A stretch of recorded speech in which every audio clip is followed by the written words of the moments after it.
God, I hope that the Ghost Creator isn't here waiting. I hope. I don't want anyone here waiting. It says there's viewers waiting. I really hope they're not here, because this is what I'm gonna go do. I'm actually gonna map this out. I want to see where the overlap is between, like, if I list all the Final Fantasy games in terms of best to worst, writing wise, you know, I want to see where the overlap with Fire Emblem best to worst happens and how far they overlap. So, like, for example, how high on the Final Fantasy list do we have to go before we find the best Fire Emblem game? Because my guess is that it's going to be pretty low. The best Fire Emblem game is probably going to be like Sacred Stones. 10th or 11th Final Fantasy. Oh, yeah. Yeah, I would say that, I don't know, I would say that like 1 and 3 definitely are below the best written Fire Emblems. Yeah. Just because they're not really stories that are written. Yeah, just if we throw them out because they're not stories. Well, no, actually, I'm a one story fan. I stand the story of one a little bit. I mean, I like it. I like it too. I like, you know, in my video on Final Fantasy 1, I liked that what they did is that they basically just chewed up a puzzle game and they just spat out all the hints among all of the various NPCs around the world. Yeah. So it has like a Myst energy to it. It has like a vibe of like you have to sort of piece the world together. Keep in mind, I don't know, that's fun. It is. Keep in mind that the best Fire Emblem game gave us Fire Emblem Heroes. And Final Fantasy 1 gave us Jack Garland. You know, if we take the long game into effect. Yeah. So, because as far as I know, Square's anti-consumer bullshit has nothing to do with Final Fantasy, as far as I know. Their weird NFT stuff and all that. But, welcome everyone. I wanted to start off toxic. I wanted to just get the toxicity just out, just purged just from my system. Like I took Ipecac and just threw it all up at the start of the stream. But hello Silvercore and Cinema Storms, Kelly, Multilalo 12, and Mr. Xfire. I'd say FF 1, 3, 4, and 8 are worse than most FE stories, but Bopper has some sort of brainworms about FF8. FF8 is crazy. That's a crazy one to say, because FF8 is, I'm tempted to read the video essay script right here. Yeah, FF8, like, if I'm not mistaken, Bopper, it's not just that FF8 is in the running for best Final Fantasy game, but like you've put it as like better than some famous literature. Yes, clears Tolstoy, clears Shakespeare, clears Hemingway.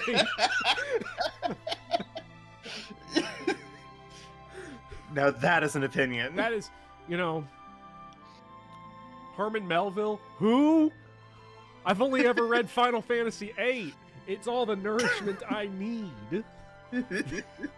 Martin Scorsese would play it and go, cinema? Like, yeah. No. I wonder. Okay, listen. Live action Final Fantasy VIII, directed by Martin Scorsese. It'd be pretty good. It'd be pretty good. Oh, I have complete brainworms about 8 though, just so everybody knows. Like there's a part of me that thinks it's the best game writing wise in the series. I at the very least I convincingly think that it has the highest highs. I think it has probably the 3 best individual scenes in the whole series. I know 3 individual scenes does not a game make, but Howard Hawks, you know, famously said, a good movie or a great movie is 3 good scenes and no bad ones. And that's Final Fantasy VIII. You know, so it is cinema. Yeah, no, it definitely is. We've cleared that. We've cleared that barrier. Yeah, I don't know. Final Fantasy VIII's really good. I feel like I don't know. I look back at my past when I was just very critical of Final Fantasy VIII, and all I can see is just immaturity, you know? Yeah. I was so wrapped up in trying to be edgy and cool. I'm like, ugh, Final Fantasy VIII doesn't even make sense. Because, like, the only thing that I knew about Final Fantasy VIII was the Spoony One review of Final Fantasy VIII. I'm like, oh, that game doesn't even make sense because Spoony, you know, is an entertainer and was trying to cut the game in a way to make it look like it made sense, you know? Why he would hate it so much. Like, and I would say one of the things that hurts 8, and it hurts, mostly it hurts 8 because of the Spoony stuff, but I think 13 is the particular victim of this. Playing 13, I'm genuinely shocked. Like, I was expecting with 13, I know you've gassed it up and everybody's gassed it up, but going back to 13, I was expecting that my impression would be there's a lot of stuff here that I don't like, but I get it and I see the vision. 13 is pretty much just straight up really good, and it's victimized by coming out at the time when, you know, your Spoony style, AVGN style, nostalgia critic, zero punctuation stuff was getting really big, and the common form of criticism was becoming the line by line, moment to moment, criticize the story as it happens. So, like, a lot of the obviously cringe stuff that happens at the beginning of that game is, like, only cringe if you ignore the fact that there's context that it happens in. Because, you know, Snow's whole, like, heroes don't need plans. You know, everybody makes fun of that because, like, that's cringe. That's bad writing. You know, Snow's an idiot. How come they had him say a stupid thing? It's like, well, if you watch the game happen while it's happening, you'll see that almost immediately a bridge collapses and kills 100 civilians, and it's his fucking poor planning fault. Like, yeah, we have a character arc now. Oh no, we have a character arc. The cringe, hyper-positive, egotistical moron just fucked up. But most people don't get that because it's line by line. This is bad, this is bad, this is bad. We're not doing holistic looks. I like that people also, like, use this as an opportunity to, like, talk shit on Hope because he spends so much of the game, like, wound up over this thing.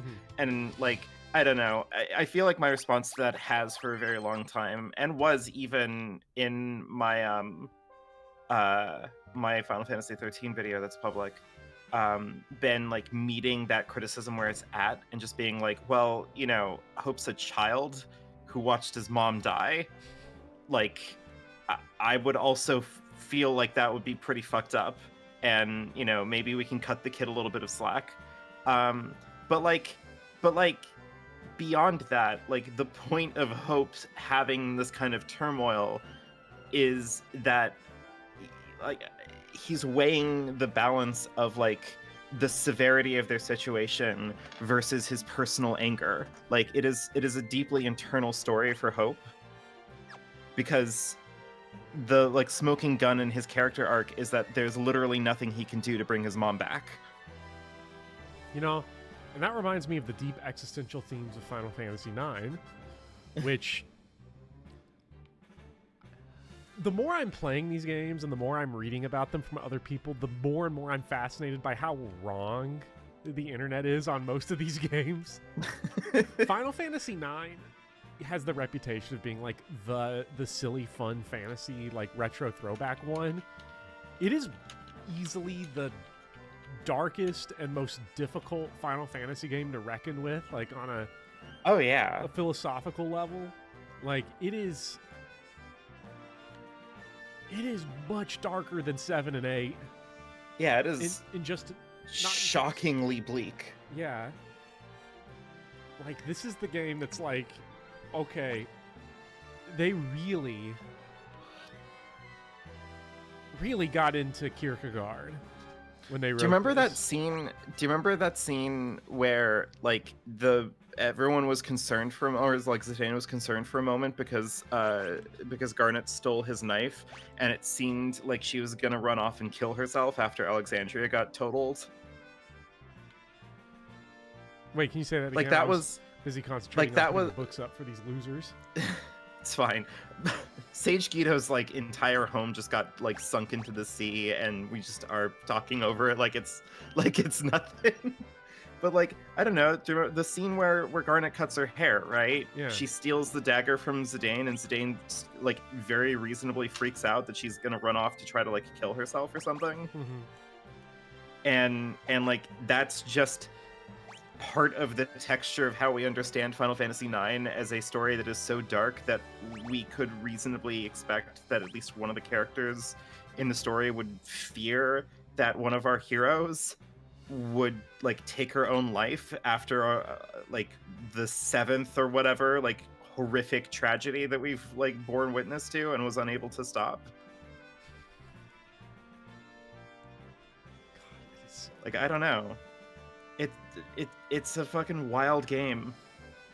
It's a wild Final Fantasy because like you also just you barely do anything in the game as far as like stopping the bad guys. Oh yeah, no, like the only thing that stops Final Fantasy IX is the fact that just the sheer passage of time as a concept stops everything. Like, that's ultimately what it takes, because you save no one. The entire rat people just get genocided in Final Fantasy IX, basically. Yeah. Because both their cities are just fucking obliterated off the face of the world map. And... yeah. Like, and then they do the same thing to Lindblum, they do the same thing to Alexandria, yeah. like... It's just a game that's just, like, ripping itself apart and saying, all right, but, you know, you all have to, like, figure out a reason to live anyway, so, you know, go fuck yourself. Yeah, it's crazy. Because even, like, the people of Terra that you save are, like, you just barely get them out. Their world still gets destroyed, of course. And, like, the way that you stop Kuja isn't even, like, you go, like, you're wrong, Kuja, how dare you, whatever. It's Kuja recognizing that he has a very short lifespan ahead of him, and that he is going to die, and everything that he's been trying to do has just been meaningless anyway. Like, existentialism is just coming for everybody in that game constantly. Well, it's particularly absurdist existentialism, where it's how do you deal with the fact that the only way out is to die? And that there's not a whole lot, anything that you can find to give you value in your life is also something you're going to be willing to die for.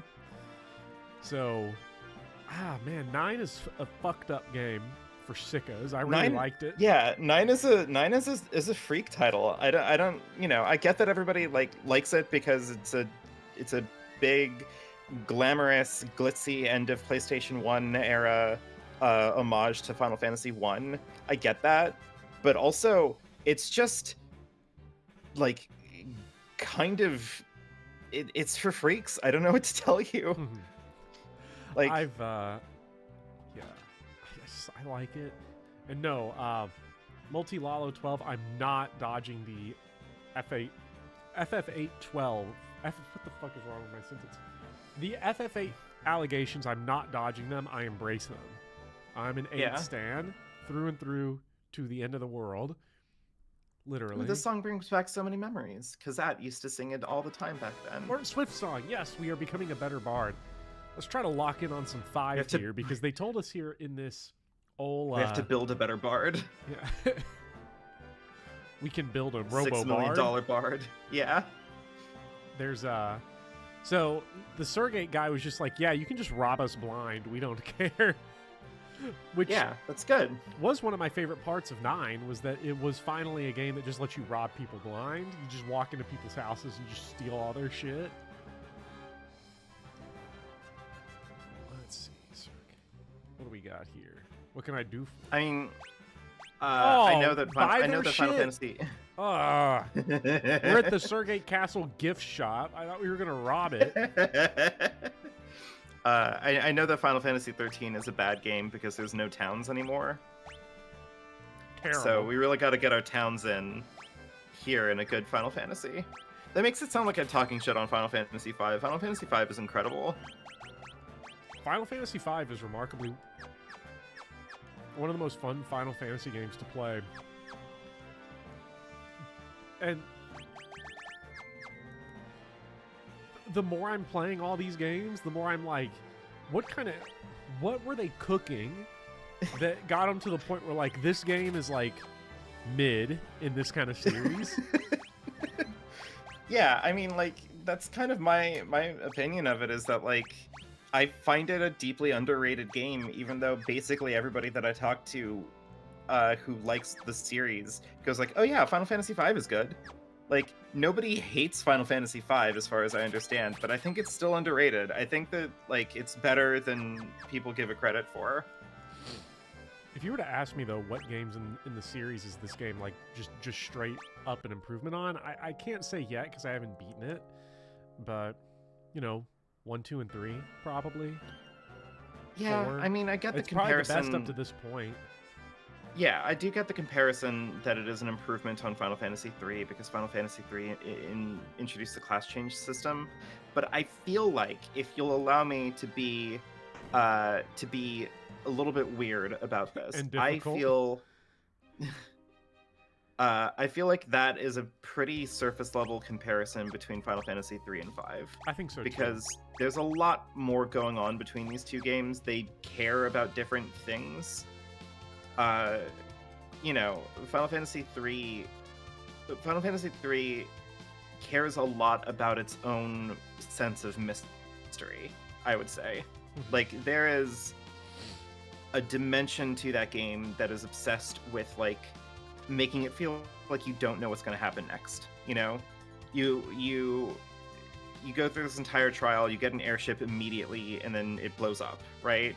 But then you get a ship, and you can turn that ship into an airship, and then you can fly off of the map of the game, and instead of it wrapping you back around, you have a bigger map now, and then you get a different ship that lets you go underwater, and, you know, like, it's always just trying to, like, one-up itself. It's always trying to, like, show you that there's just more shit to it. You know, the final dungeon isn't just a final dungeon, but it's a labyrinth that leads into the final dungeon that has a secret dungeon inside of it that has other final dungeon in it. Like, it's so cool. It is just trying tirelessly to impress you with all of the new shit that it has going on.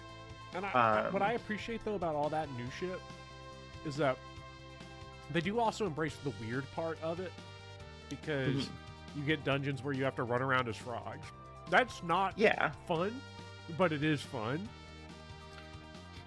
Yeah, like, their answer to, we have a new class change system, but how are we going to convince people to actually engage with it in a way that isn't just, you know, pick the classes that you like Final Fantasy 1 style and go to it, you know? And the answer to that was frogs. The worst.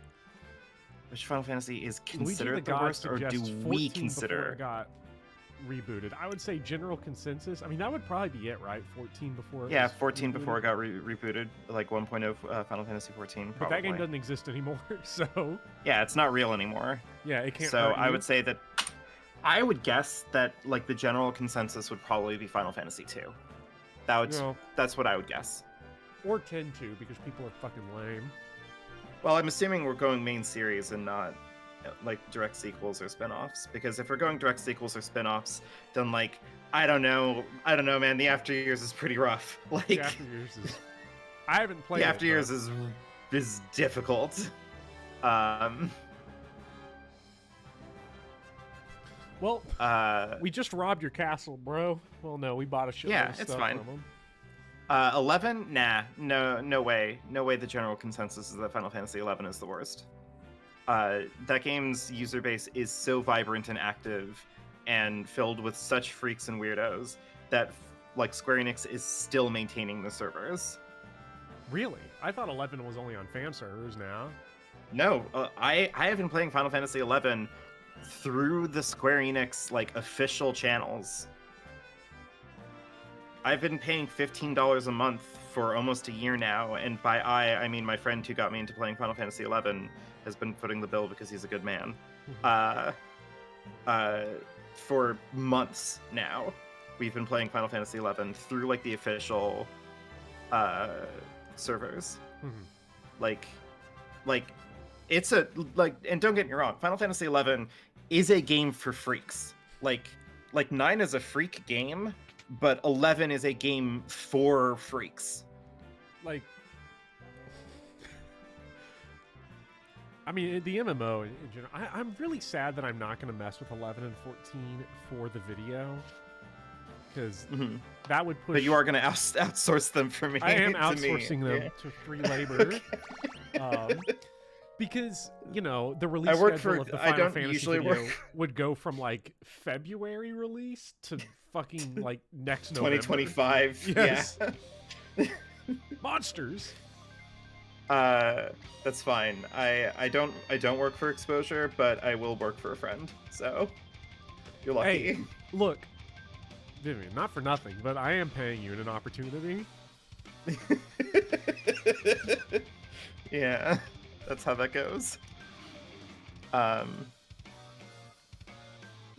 I don't know. Final Fantasy X-Death. No, not X-Death.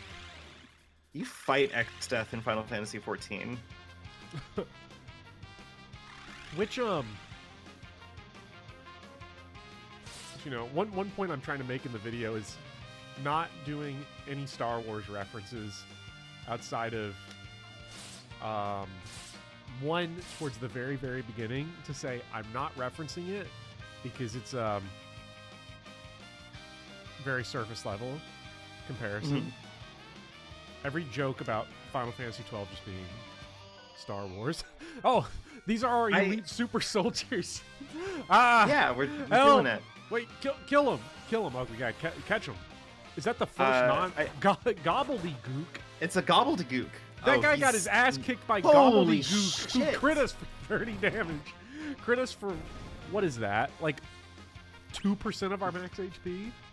Yeah. By the way, these streams keep getting copyright strikes. For Battle on the Big Bridge, right? Oh, I don't know what it's getting copyright strike for. Maybe they're like, we have got to destroy Final Fantasy V. It's too powerful. We've got to end it. Let's see. Who else is on the stream? What's up, Anton? What's up, Tarpad? What's up, Terminate FE, Rexfire. Prophecy 2. Yeah. Phantom Ship. It's Phantom Ship time. It's Phantom Ship time.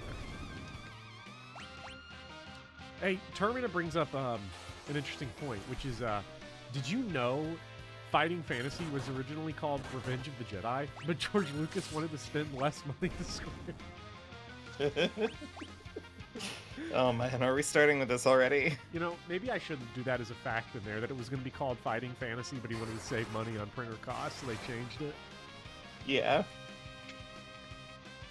I think the only thing from the script previews that you've been sending me that I think is missing, honestly, is like 2, maybe 3 hours of like just running us through the entire plot in like excruciating detail of each one of these games. Well, I just feel like that would help heighten the experience a little bit, you know? Yeah. I haven't played Final Fantasy 15 yet at all for this video. I am glad that I still have the first line of it written, though. Which is?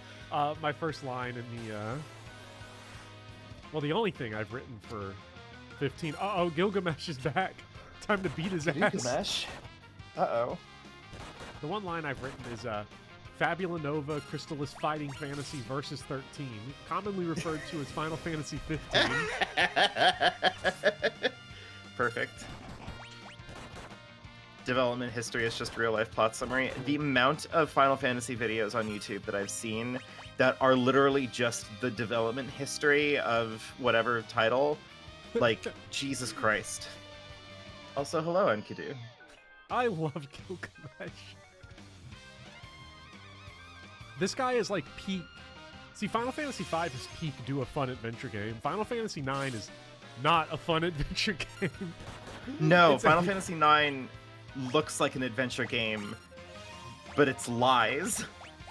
Lies, lies, lies. It's so awful. Well, it's a good game, you know, if you like mid, but Jesus Christ. No. Are we already back to the Final Fantasy IX as mid? allegations. Final Fantasy IX is not mid. Final Fantasy IX is only mid when Aiko and Amarant show up, and then when you're no longer forced to read their constant cutscenes, it's better. Well, more so for Amarant. It's... What? Because you have the bone mail on. Because you have the bone mail on Gala. Oh my god, the bone mail shit. one-shot him. I was like, what happened? I forgot about the bone.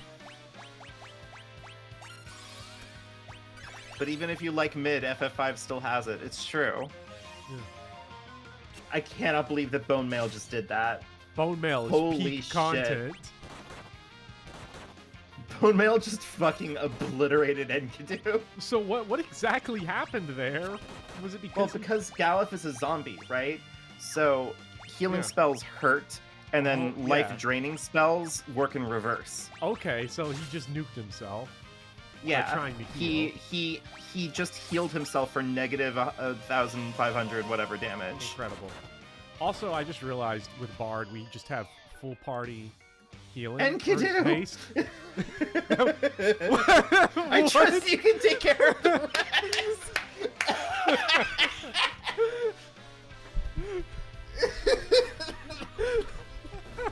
Oh my god. Oh, Gil. It sucked him off to death. Jesus Christ. Say no.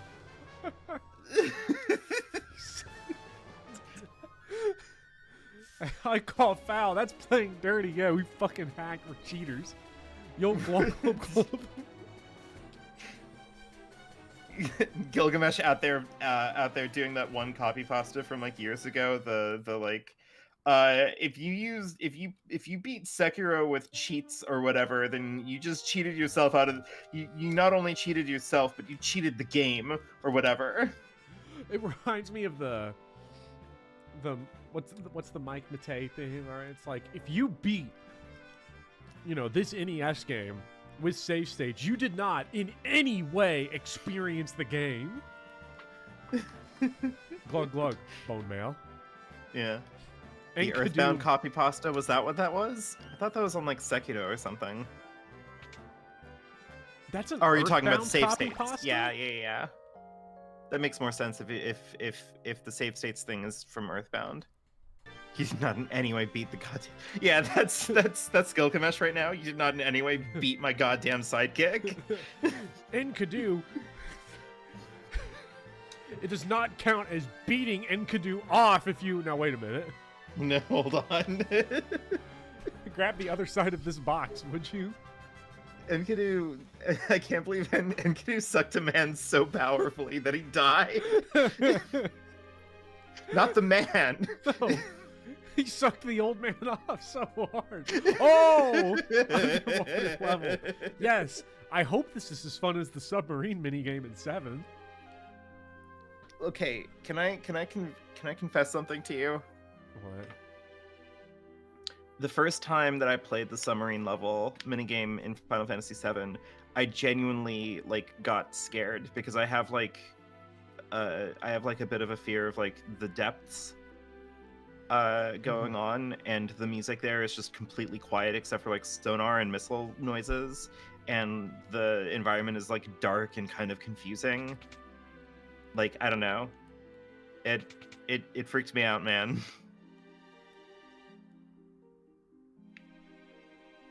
Oh, I see. I just fucking caused this to take up a lot of extra time for no reason.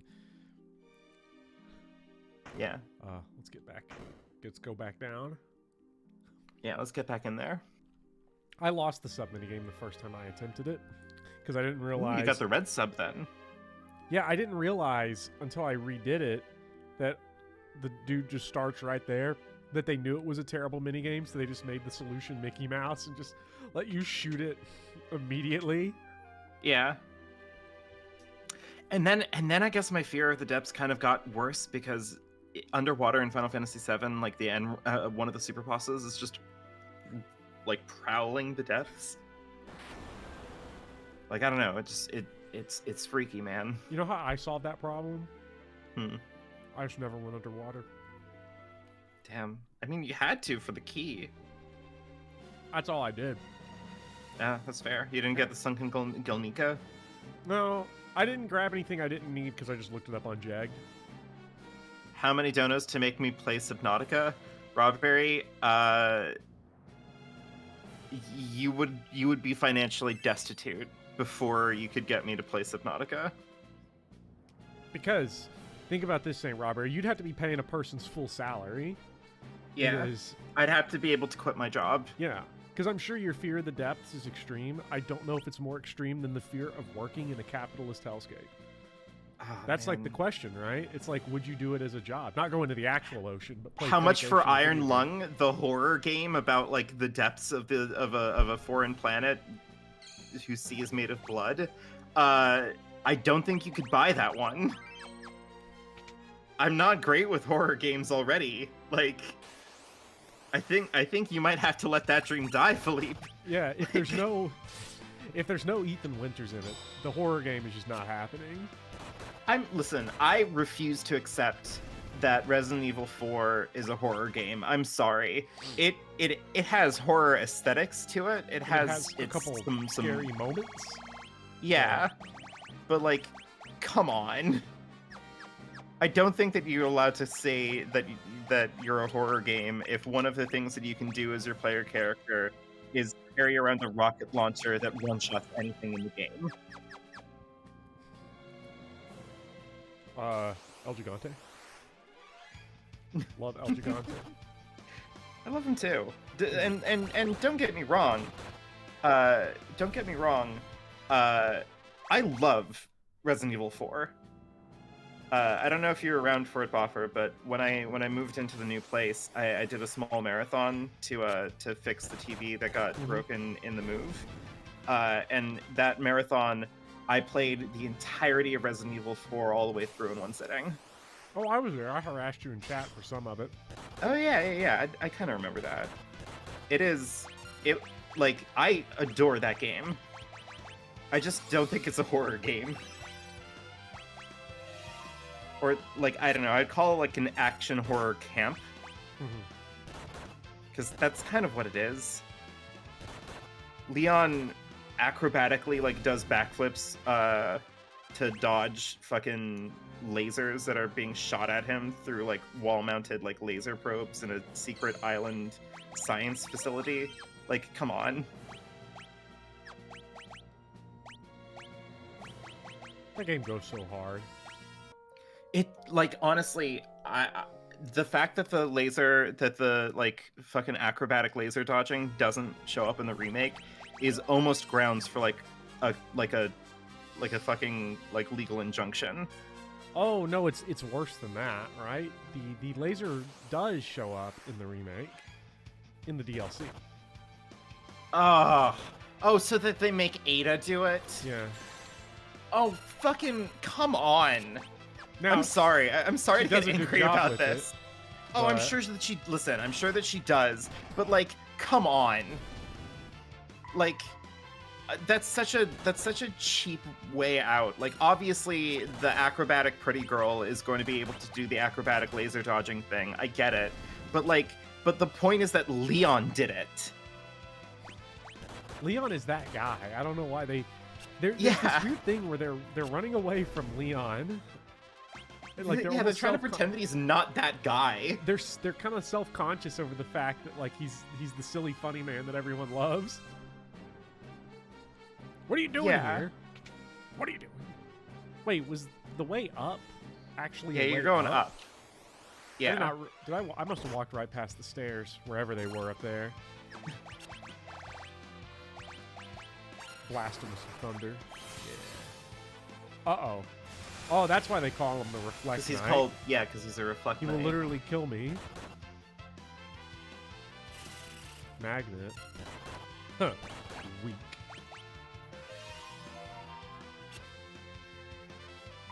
Now, why does regen not happen on Galif? Why does he not accept that currency? Because he's a zombie. Oh, it's the bone mail. Yeah, it's the bone mail. You know how it goes. You know how he loves to do it. I need to stop setting myself up for it, because it's like each time anything comes up with Galif, I'm like, why'd that happen? I'm like, oh, he's boning mail. It's always the bone mail. I like how my Galif man build... can't stop boning mail. I'm really happy that my my Galif build is Berserk. Berserker Monk. Yeah, is Berserk Bone Mail, the two things that people were like, these are the worst things in the entire game. Yeah. But maybe... Should I put Learn back on? Oh yeah, to learn some blue magic. Blue magic is pretty good. I am monk level 4. I could probably go back to, well, Berserker. Not you can't Berserker, do barehanded and learn, though. Oh, you could do barehanded blue mage. Yeah, because I don't think I have... I'm only level 2 on blue mage. The weirdest thing about this, the biggest logic fail of Final Fantasy V, is that we never see Grandpa, we never see Galif's children. Like, we see his grandchild, but where are the parents? Logic fail much. Sorry. No, it's a good question though. It's a good question, you know. Where's Bart's dad? Why didn't they call him home for dinner? We do know where Bart's dad is, actually. He's at the bottom of the sea. I swear to God, if Bart's is fused with Sephiroth... Yeah. Bart's mom is Genova. if they try that twist before it even happens... Final Fantasy V Remake has a dramatic scene where we find out that Bart's mom is Genova. Bart's just like the guy. Bart's is the whiny guy in Advent Children that's like, Mama. I forgot that you tried watching Advent Children. I finished Advent Children. I watched the whole thing. Okay, can you tell me what happens in it? Because I forgot again. Okay.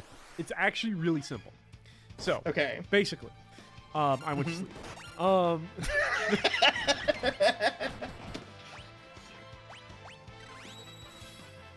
my god. Fucking Kadaj. Uh-oh. We're gonna lose this fight. That's fine. This is the pixel remaster. We literally don't Yeah, it's care. a pixel remastered. Literally nothing matters. Did you watch it 3 times at once? You know what? I think we'll do this one later. We'll come back for these masters. Yeah. At the end of the dungeon. I think I hear Bart's dad calling. Yeah.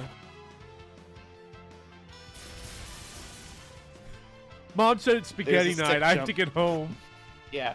I do remember the sick jump. I remember the sick jump where the entire cast of Final Fantasy VII throw Cloud real high in the air, and then he's real high, and I don't know why he needed to be real high up in the air.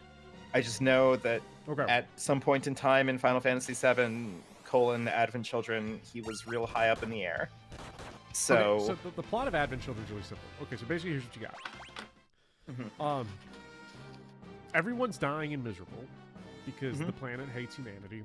And so, unfortunately,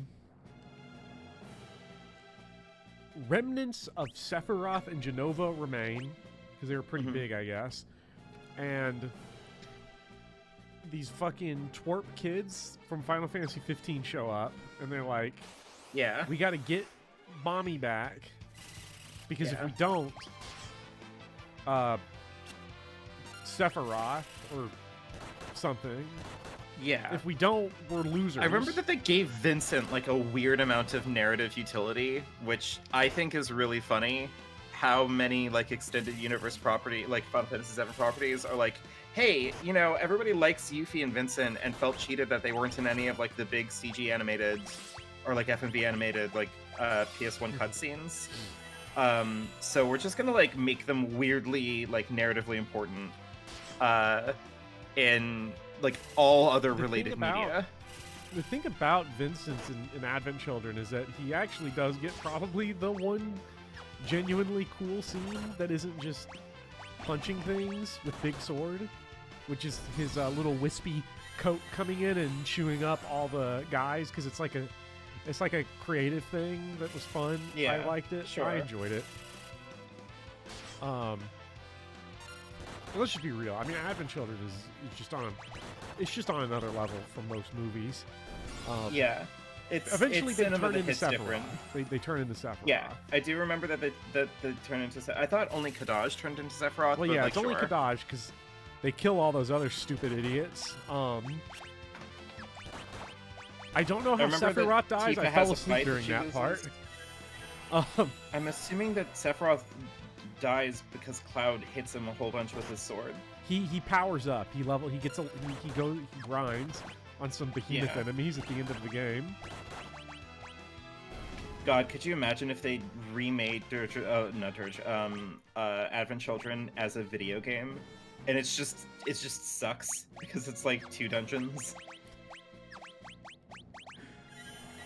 It'd be so bad.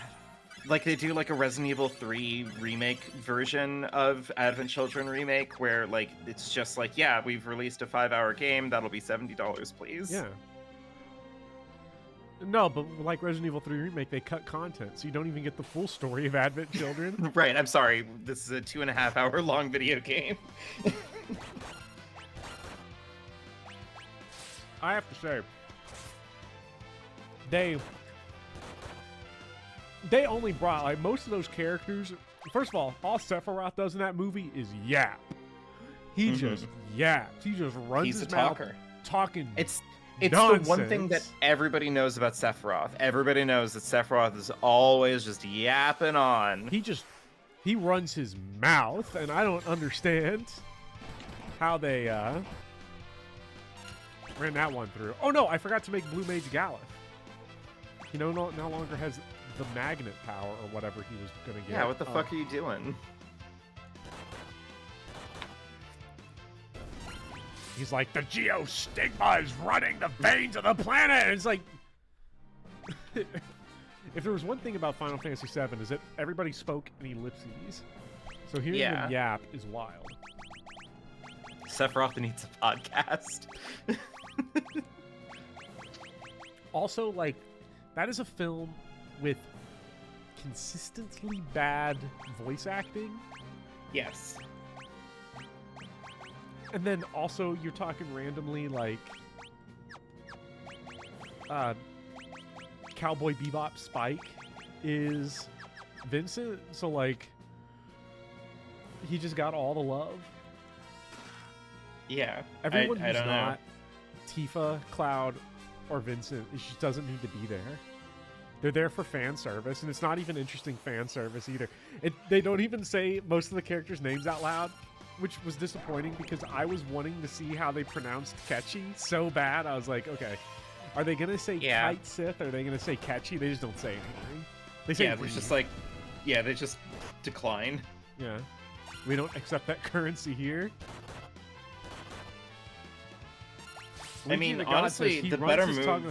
I thought it was crazy when Cloud put on the bone mail. God, right? Because Sephiroth was in his white mage phase. Yeah. Hiss. Galef, do you read Hit? Oh, shit. Yeah, it's a like Metal Gear scene. The Whisper Weed. Colonel! Galef, like, taking a knee and putting his fingers in his ears. This is just like one of my Japanese video games. Good. I'm outside the generator room. Kazat, be careful. Everything looks clear on this one. No, it's a gobbledygook. Careful. Yes, okay, he zapped the gobbledygook.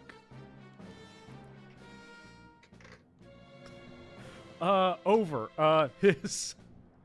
I like to think that Xerox or whatever, how you ever say his name, is just making the hiss noises himself. I hope that that's about right. I have no idea. I'm taking a stab at it. Yeah. Like he's just going psh, psh. Yeah, I hope that he's literally just saying hiss. You know, I said Zazat. Maybe. What was that? What was? Did you just get put to sleep? By something. Wait, does that count as me learning level 4 Gravagia, or do I have to actually get hit by it and, like, murdered? I mean, did it hit Galuf? Well, it hit nobody, because no one's a multiple of level 4, or ends in level... I don't remember if it's ends in the... God damn it. Nothing feels worse in any of these games than when they just start hitting the same person over and over again who's, like, asleep. Yeah, it's real punishing. Dying. Because I need all my EXP. Yeah, obviously. Did Cloud put on the maid suit in Advent Children? The craziest part of Advent Children is that there's the infamous Dilly Dally Shilly Shally. Oh yeah. And they repeat it like 4 that. times. Yeah. Can someone change Sephiroth's voice to be Alex Jones? My brain becomes more powerful every day. Yeah, we can do it. That's a fate worse than death, Bopper. Sorry, Sephiroth. That's what that fucking nerd deserves. Let's be real. Yeah, for as much as the developers for Extended Universe Final Fantasy VII shit is in love with Sephiroth, guy's a bit of a putz. I'm sorry. Yeah. He's cringe. Oh, it put to sleep because I guess the weapon effect of the sleep blade gets reflected by reflect. That's interesting. Oh yeah. Interesting.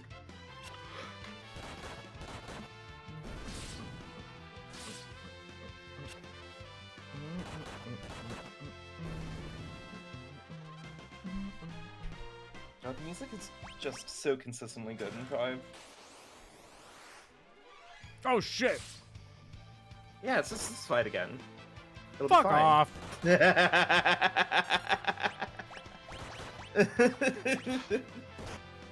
Goodbye. Wait, this should be my. I need to study here. I need to drop a scan. Let's see what happens. Ooh. Oh nope, they're not gonna. I'm gonna live. I'm gonna live. Not anymore.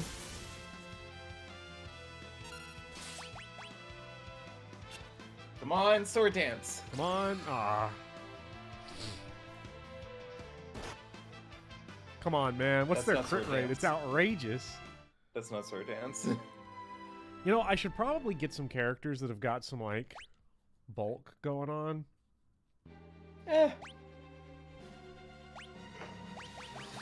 Maybe. Put Bart in the back row. Put the Dancer in the back row. Let's. Oh, and a. Okay, it's fine. It's these guys. Oh no, they can. They attack now. They attack now. Oh my god.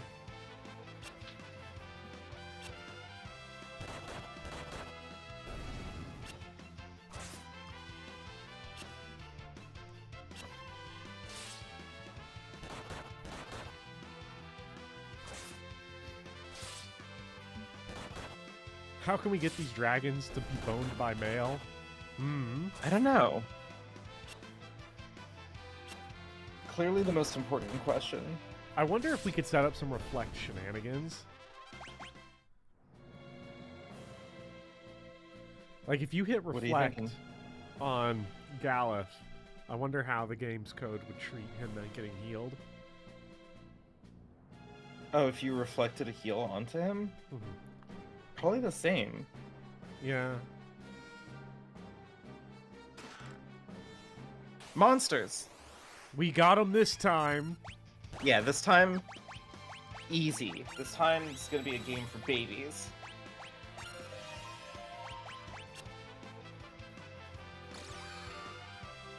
Jitterbug.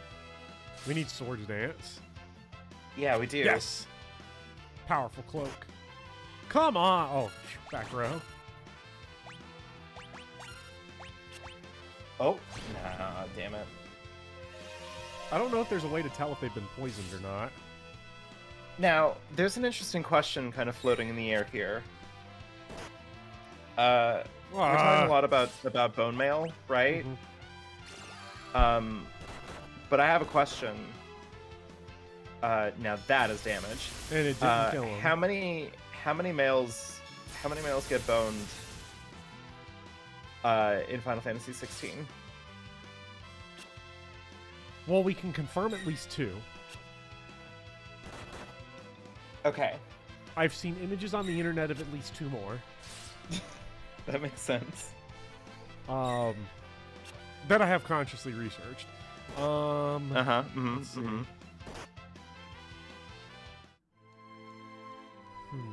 I'd say 4. 2 confirmed and two maybes. Did these guys, are they countering our attacks? It looked like for a moment that you got double lightninged because of the sword stance. Maybe? Let's take a nap so I can go get killed by a different boss.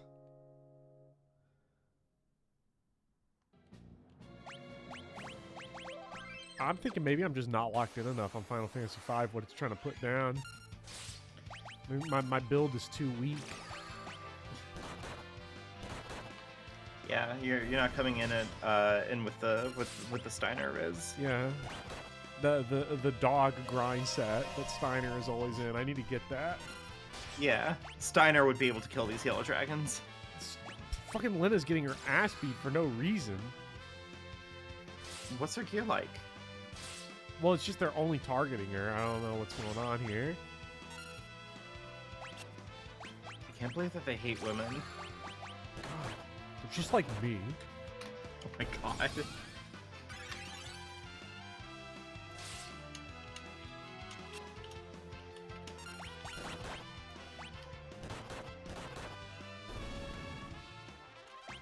Yeah, FF5 has back rows. I'm just not feeling it.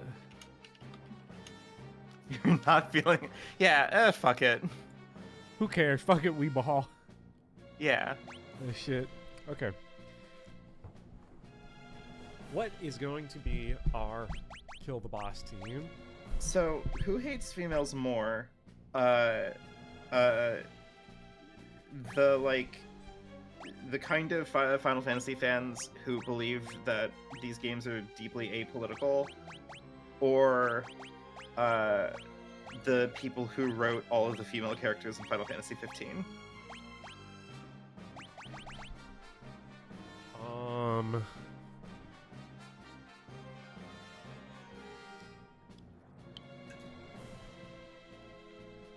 The problem is that the people that wrote the female characters in 15 are 12 years old. So it's hard to judge intent because they're just like every 13-year-old kid in 7th grade that's like titties. So like would I say like a little 7th grader that's obsessed with watching the Girls Gone Wild infomercial at 1:30 a.m. on MTV I hate women? I don't know. But that's who wrote Final Fantasy 15. Yeah, I don't know. Maybe they did like a fan outreach or something. bring your son to work day. Prophecy says, the guy who wrote female characters in FF15 only had 3 jobs, so it's easier to mess that up. I love that the fiction. I love that we all understand, like, intuitively that Final Fantasy 15 only has 3 female characters because every single one of us keeps on forgetting about Gentiana. That's a good sign when you have Joey Wheeler.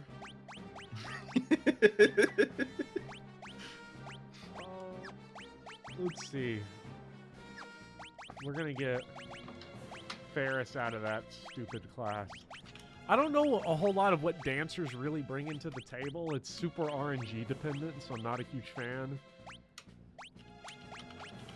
At least as of right now, I haven't investigated it closely enough.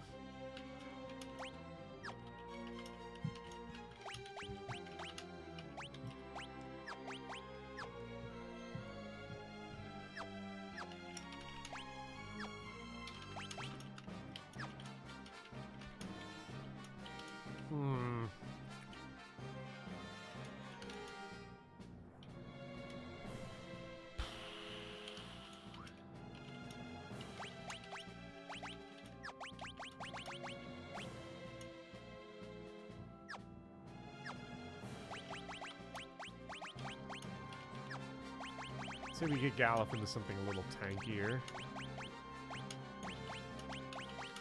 I don't know what's going to be tankier between Berserker. Or like Knight. 115. Does your levels not affect your tankliness? I mean, I think a lot of it has to do with like armor. Okay, so Berserker's more tank.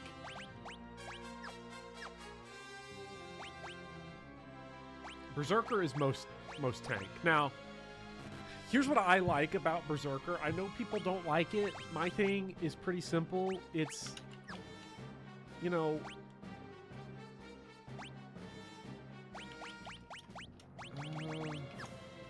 yeah, I want counter over death thing, I think. Not gonna fuck with dancing dagger probably. I mean, I think that while Berserked, the dancing dagger will make him dance. So if you want him to dance, he can dance if you want. We could have Berserk Dancer. He can dance if Berserk Dancer that counters he might dance do if he wants insane to. things.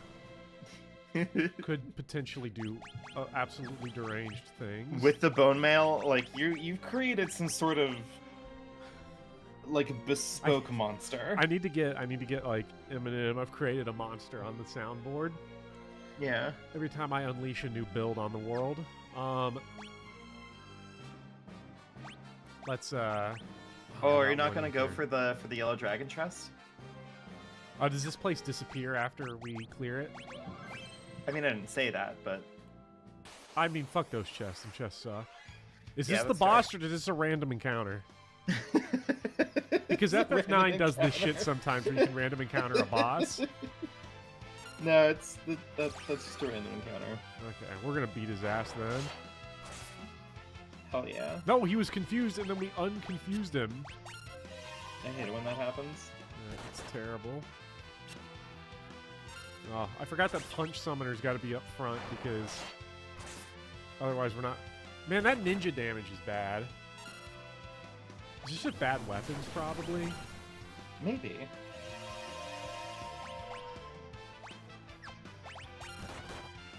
God, this game gets in your head. It's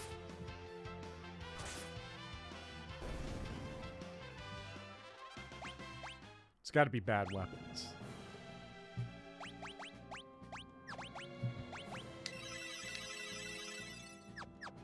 Yeah, that's gotta be it.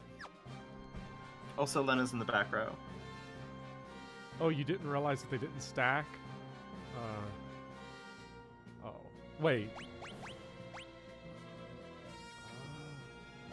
Well, yeah, but I thought her being in the back row didn't affect the mooring blade, or does it?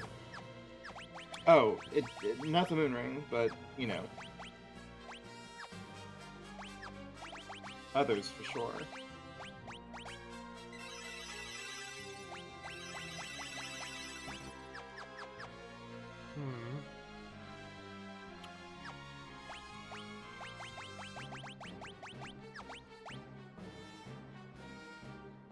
Maybe the direction we go is this. Because the secondary weapon isn't doing a whole lot. Okay. Okay. So what we're gonna do, gonna go Death Sickle. Death Sickle's not all that good. We're gonna put the Dancing Dagger as the second weapon here, so that we get half of a dance every time. And we could stick in the back row because now we don't have to worry about it. So we could potentially be getting swords dances from the back row. But we always get the guaranteed damage of the mooring blade. Come in, Zazat! We've reached the antenna. Over. Yeah, the hissing's only happening on his side. He's doing that. Yeah, he's absolutely doing it himself. Roger that. Over. Bzz. Death Sickle sounds like a novelty popsicle. Death Sickle! Nice. It goes hard. Yeah. It's so tough. My favorite part of Final Fantasy IX, though, was when Necron showed up and started running his fucking mouth. And Steiner looked at him and said, now, if that were me personally, though, and then did max damage. Yeah. He just said no thank you. By the way, the FF9, not to spoil it for anybody, but FF9 gets a lot of shit for its final boss. I don't understand what people are complaining about. I feel like if you read the story, it works. Oh, no!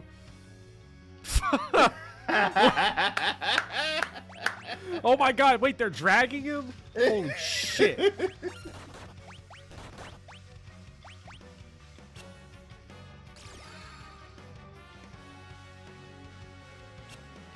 Oh my god, we're having a bad time. We are having a bad time. Atomos, throw that at him. Okay, nice for 69 him. Paralyze him. He's sucking Bart's off. Get him back. He's sucking Bart's off. No. Jesus Christ. How are we gonna get him back? Try Phoenix down. That's a neat trick. Why is he all the way up there? Oh my god. No! They're sucking my whole party off.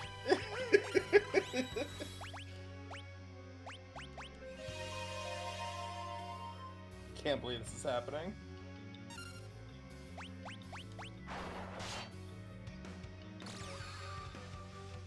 If we could just get a swords dance, just one swords dance. Save Bart from Sloppy Toppy. No! Ferris! Atmos sleeps like a top. We have to stop him. Okay, so he does... Oh my god, he's a Redditor. He fucking wants fit. No! Oh my god. This fight sucks so much. You were just waiting for it this whole time. Mm-hmm. Fuck saving him because it just activates his counter. Put him... Yes! There we go! Yes!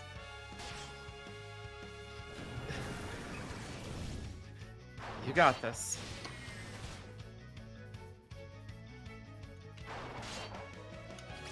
Yes! Another one! Come on!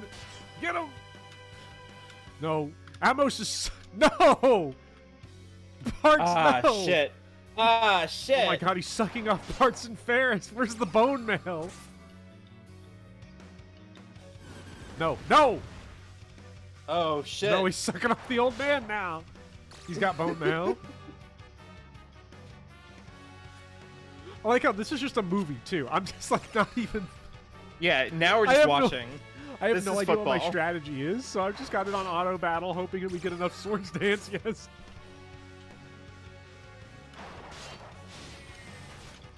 Come on.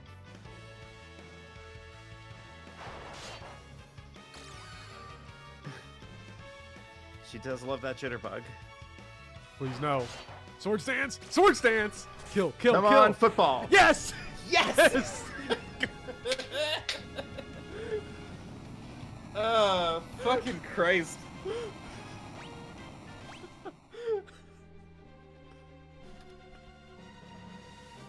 We're playing the feud. Prophecy saying Lena gonna get so much experience. I have bad news. Does he know? Is that Does he know? Can you hear me? It's done. We destroyed the antenna. Lena valiantly battling the wicked power top.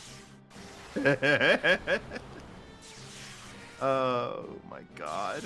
Now I want to go get the cover for Big Game Football and edit it onto the next thumbnail just because of you yelling football. That's because fair. The Big Game Football guys was definitely... let me put it up on the stream.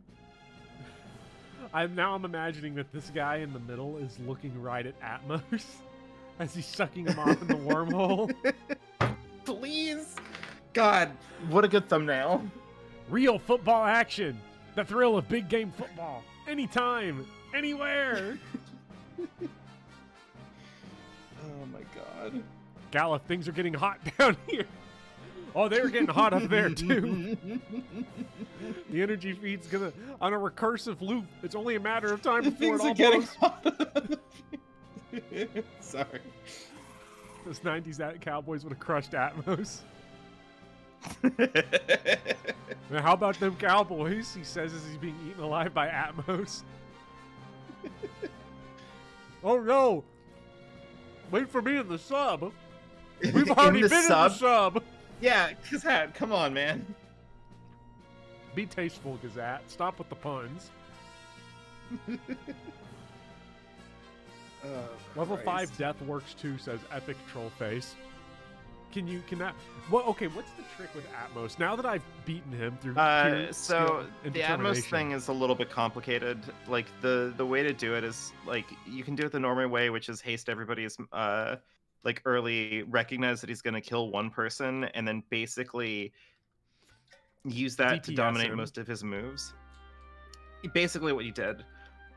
You can also use some blue magic to modify his level. I think if you use level 2 old.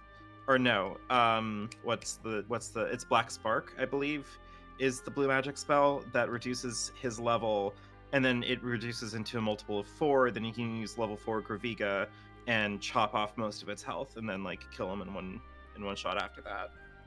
Wow.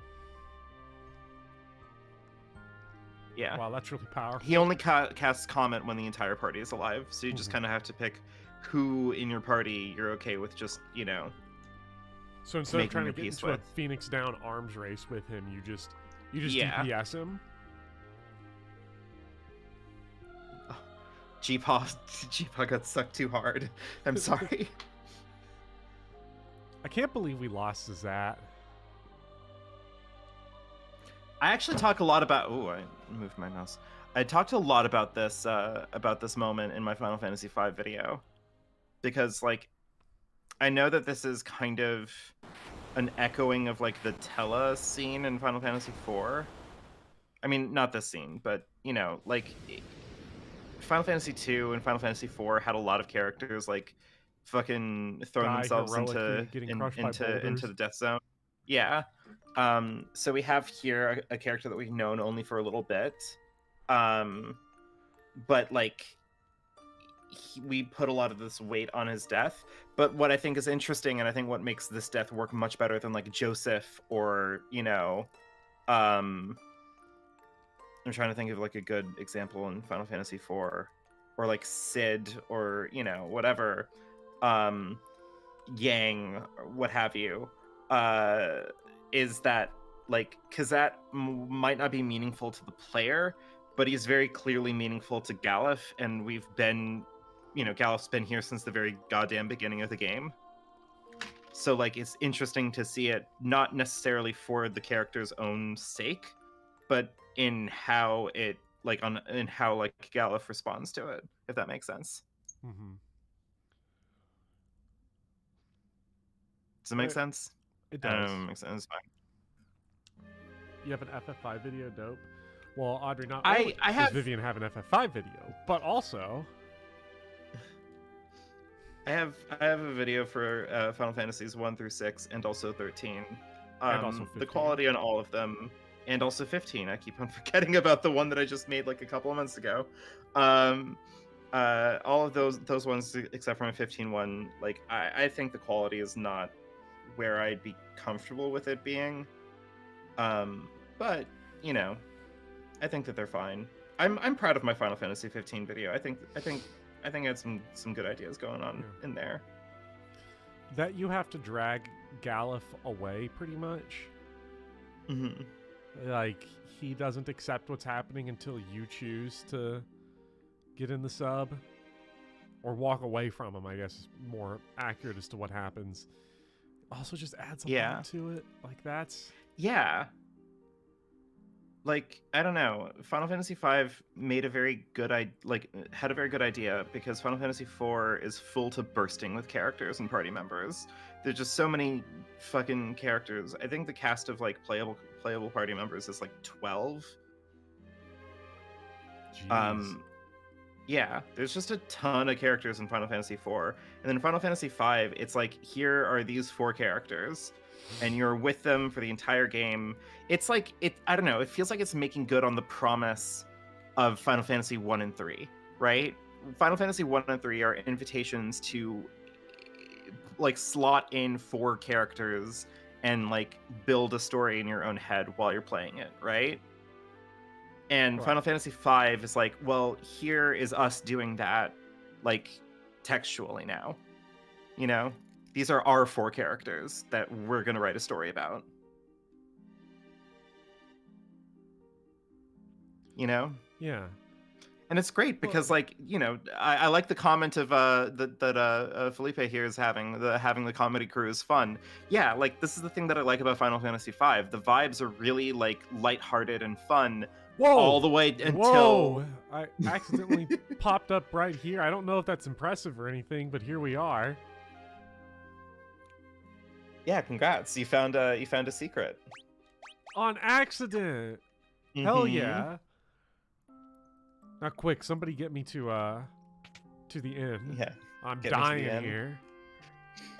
But yeah, I don't know. It's like we have a whimsical comedy vibe here, and then like it helps meaningfully offset or like heighten the like dramatic moments when they hit, you know? I don't know. Final Fantasy V is good. I'll be right back. I'm gonna go refill my water. In the meantime, yeah, go for it. I don't know. What do you want? What kind of horrible thing do you want me to say? I don't know. Pick a game, just any game, and hate on it while I'm gone. Pick a game, any game, and hate on it.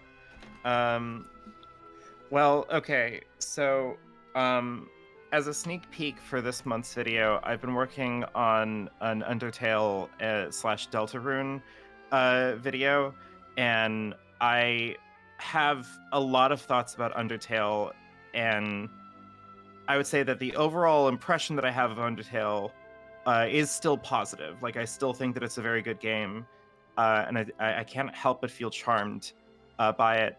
But I am kind of hinging a lot of my video essay on talking about how, like, Deltarune is in a much more precarious position than Undertale, because it is, at least chapter 1. I haven't played chapter 2 yet, so I'm a little bit worried about making a claim this bold, especially like in public, in front of, like, on the internet like this.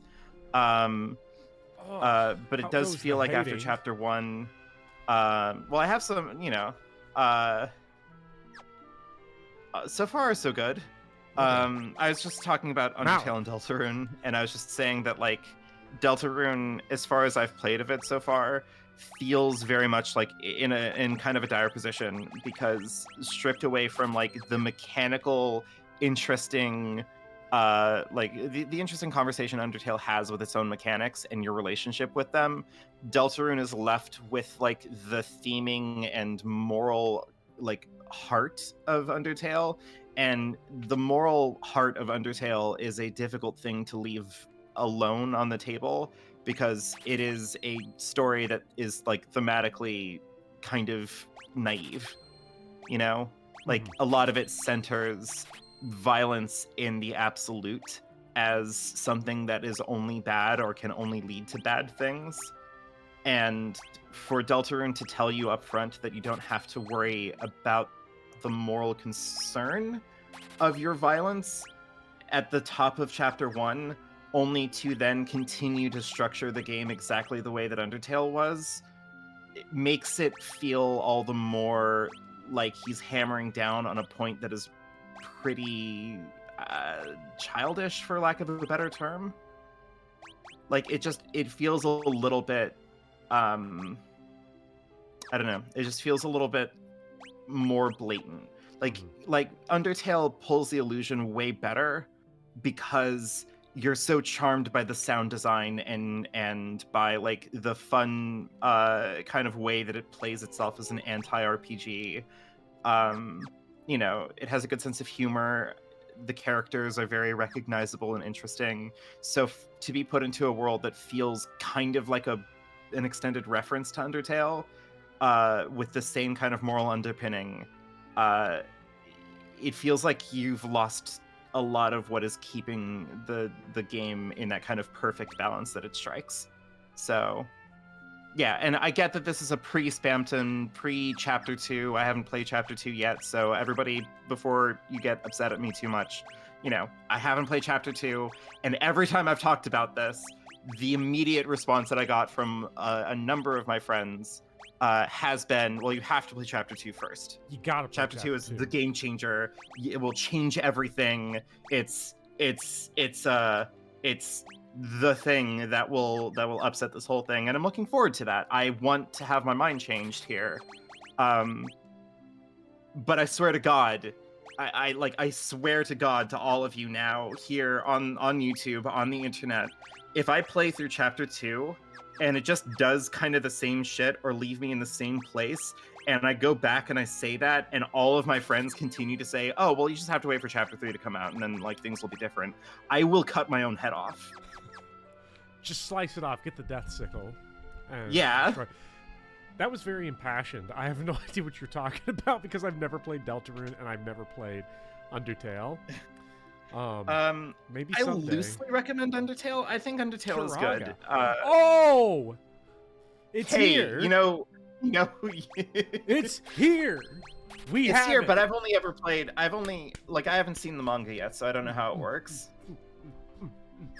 I am like, as everybody should know, I guess not everybody knows this because this is the first time I've played Final Fantasy on the channel. As Vivian knows, I am deranged and obsessed with Berserk as a status effect.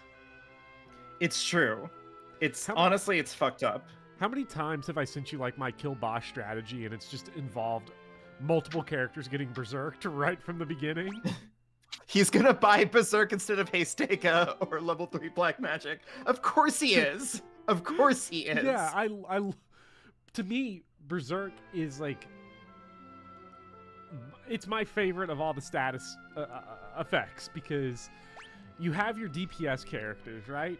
Which actually, this means Berserker is not super important anymore of a class because I can just cast it whenever I feel like I need it because you get the big buff to the damage. You know, you get the big buff to the damage. It's plus 50%. I think it's plus 50%. It usually seems to be. Because if you have a character that's just DPS anyway and just attacking, if you're in a situation where you have to use that character's turn for like Phoenix Downs or high potions or something, you already lost. You pretty much have probably already lost that run. Or the fight's been going on so long that the boss would already be dead if you had the plus 50% damage of Berserk. Because Final Fantasy VIII killed the final boss in about 2 seconds with Berserked Renoa. Yeah, you're just going Mad Rush strats 99. All the time. Yeah, so Berserk 9, like she was just dealing cap damage every time, and then if she got hit, the Angelo nuke would fire. Beat Final Fantasy IX with Berserk Steiner. Just every battle at the end of the game, just Berserk Steiner, and he'd go ape shit. Yeah. Final Fantasy 12. I was a serious alcoholic in Final Fantasy 12 because everyone was just chugging Bacchus everyone was on wine. Yeah, everyone got white girl wasted and just fucking ripped the world apart. Balthier got white girl wasted in the final boss. It was crazy. Outrageous fight. You know, I think the old man wants to try Samurai out with. Oh yeah, barehanded. With barehanded Samurai without a blade. Barehanded Samurai because I don't have a good blade. We're gonna go barehanded Samurai. Do you remember when Final Fantasy 12 had like the audacity to disrespect you so much by just not making barehanded like a good way to deal damage?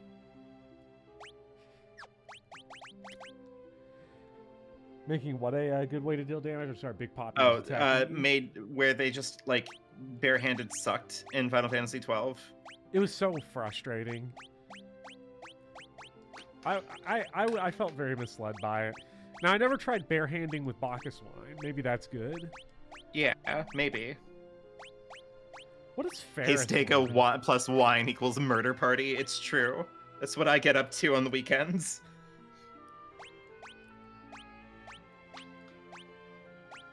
Let's try Ferris Dragoon. Now, to be fair, that Dragoon armor goes hard. That is tough armor. I did not buy this game is actually really dark. Look at her armor. Yeah. It's so edgy. We're gonna, of course, as always, barehanded. You just have no good gear. Yeah. No. I mean, barehanded is just kind of really good. The fact that you double with your fists is insane. Yeah, for sure. So is this like a whole optional area? Because they're all telling me about this forest out in the east, the Moor Forest. It has some sort of weird mystery happening. Yeah, and like some Koopo Who Koopo, knows? so there's probably some... They said out east, so probably out here. Oh, shit. Bob, do you have a least favorite job yet? The chat wants to know. The one I do in real life. Well played. Before I answer that question with legitimacy, I'm trying to figure out why Barch just did butt damage there. What is going on here with Gala Jelly?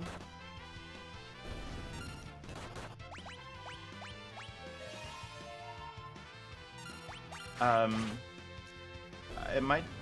I don't know. Is it the weapon? Is it that new... This forest is kind of mega important.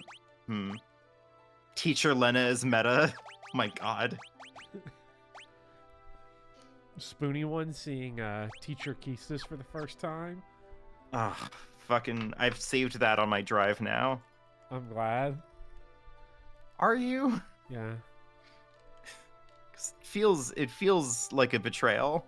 I've used that photo as a reaction shot so many times. Holy shit! Do you remember how many times? Do you remember how many times Spoony yells "betrayed" in his videos? No. God, I just had a visceral sense memory of that. Looks like Gala Jelly just has a chance to just high avoid and just not take damage. See, Kyle remembers. I remember it a little bit, I think, but let's fucking the Spoony experiment. I would next say month, my least favorite Bopper. so far, by the way, so far is probably Beastmaster. At least from like a casual perspective. I'm sort of not... That's fair. I don't feel bothered to use it. I do like the animal skill. That's pretty cool. The Forest of Moor, like, I can't get through this first area right here. So... They was talking about it like there was some big secret. Oh, yeah. Oh, I remember this. Oh, okay. I remember where we are. I'm sorry. I thought they were in a different place. Never mind. That was on me. Oh. We did not. I thought I had equipped barehanded. I did not. Good catch. Yeah, you're not able to get through here yet. Okay. Sorry.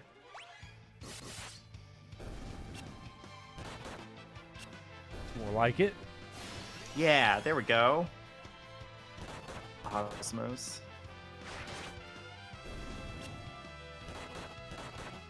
Spoony is Takumi. Oh my god.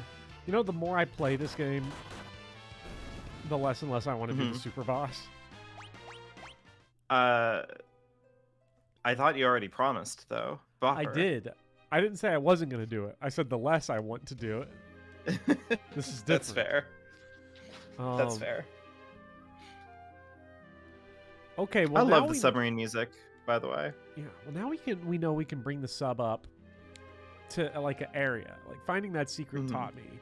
So like I think I see an area up here that I can go to that I need the sub for.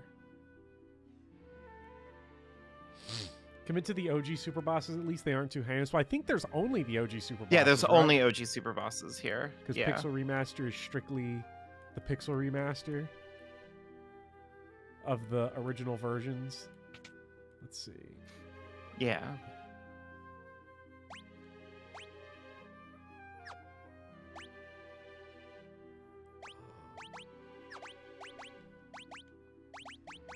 Good thing I bought a bunch of eye drops.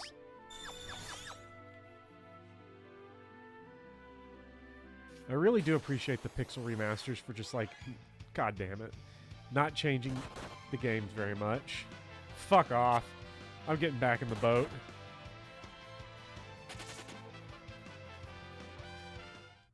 Well, my last save was going back in the boat. Let's get out of here. Let's see where it goes. Ooh. Fancy. There's something in that forest right there. They're going to kick my ass. Oh, no, they're not. I can beat them. I think. You got this. Why did I not revive Lynn? It's whatever. Who cares? Okay, there goes my other healer.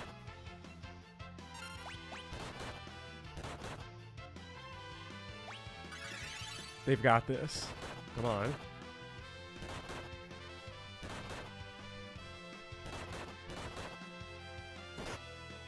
Yeah, this is easy. Yeah. This is a tough game. I think this is a tough game, you know, because it's requiring a lot of me that I'm not willing to put out. Yeah, you should maybe not just hold the auto button down right now, but you definitely are. I mean, now you got it, but, you know. This is Gallup catching up with all the EXP he lost that desynced him from everyone else. Definitely. Now he's the highest level of anyone in the party. Congratulations, Gallup. It was a long time coming. We love to see a Gilf thrive, I guess. I miss life only costing 8 and FF9. Yeah, Raze is beefy expensive here. There's something here. What could it be? Chocobo. Oh no. No, no, not a chocobo. Side quest, please. This one's a female. We can't ride her. We can only bone male. We can only listen. You heard it here first, folks. Final Fantasy V. Gallup insistent. It has a worldview. You know, I wonder what am I gonna write about for my Final Fantasy V video analysis? Because Final Fantasy V makes the dramatic case that women are not here to have sex with. Unless it's Bart's Riz in the club at the beginning of the game. Get me out of here. Get me out of here. These enemies are outrageous. They're ironbacks. Yeah, they're tough cookies. What's up, Gregster? Because I'm at the point now where, like, FF8 and 9 and 4 and 1, all of these games that I've been writing about, I have been like, and you've been reading the rough drafts if they've been coming along, I've been like putting in quotes from philosophers and literature and making all these connections and stuff. I don't know how I do that for 5 with the just attitude that playing it has brought. Yeah. Was 5 the one that you said was Gulliver's Travels, or was that 13? I was saying that Gulliver's Travels is the whole series up to Oh, yeah, okay.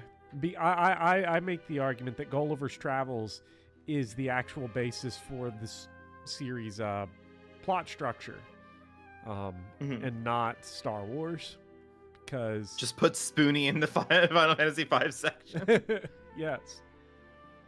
Oh, thank you, Coral Leo. I'm glad that you enjoyed watching my videos. That's nice. Someone had tweeted at me. Do I have any interest? Leo, that either seeing your videos was great, or you inspired them to play Final Fantasy 13, and it kicks ass. Yeah. It was one of those two. The conspiracy is spreading. I've also been asked if I have any interest in the Trails games. I have not really. I don't really know anything about them. I have played Tales. Fuck. Continue your sentence. Let me regroup. Because I've played the Namco Tales series at least a little bit. I've played like Tales of Symphonia. I really like.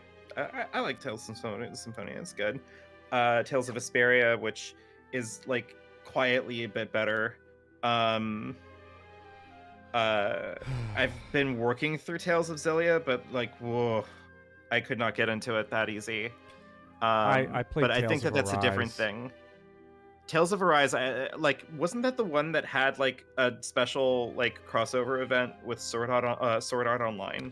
Yeah, you can put them. Wait, it was, right? Yeah, you can put the characters in Sword Art costumes. You can also put, why am I blanking on her name?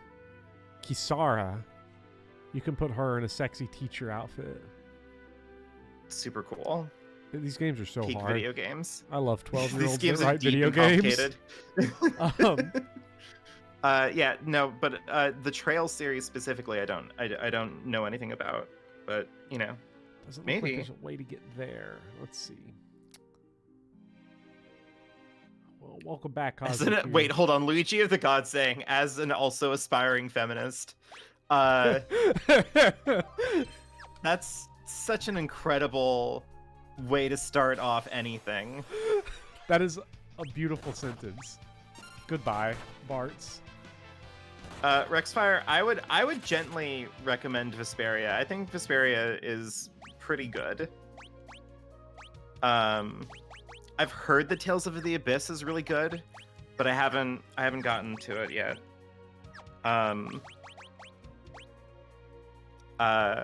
Also, I like that Xenoblade Chronicles 2 is a really deep game that goes hard when you find out that your like female sexy counterpart is actually two female sexy counterparts. I mean, they made a sexy counterpart. Mm-hmm. But okay, you know what my favorite twist is? 3 sexy counterparts. Yeah. Each time they add a new number to the end of the Xenoblade titles, they add one more sexy counterpart. They add one more sexy counterpart. Yeah.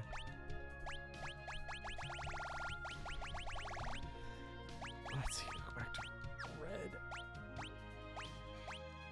It's interesting that like eventually you do kind of start to hit a weird amount of choice paralysis in Final Fantasy V because there's just a lot of classes going on. Yeah, I think that's what's hurting me right now. Like I'm starting to enjoy the game a little less, not to like the point. Like my raw enthusiasm after the first part has definitely waned a little bit into like, okay, the job system has been aptly named because we're at work now. Yeah. Because there's so much. Also, now that old dude's dead, I'm gonna guess we go back to his old castle, see what's going on. Oh, seems maybe. Seems like an idea. I don't remember them saying go anywhere in particular. We kind of explored with the sub a little bit. I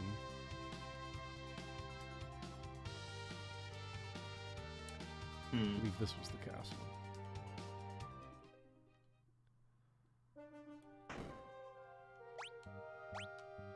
Sergei, is this?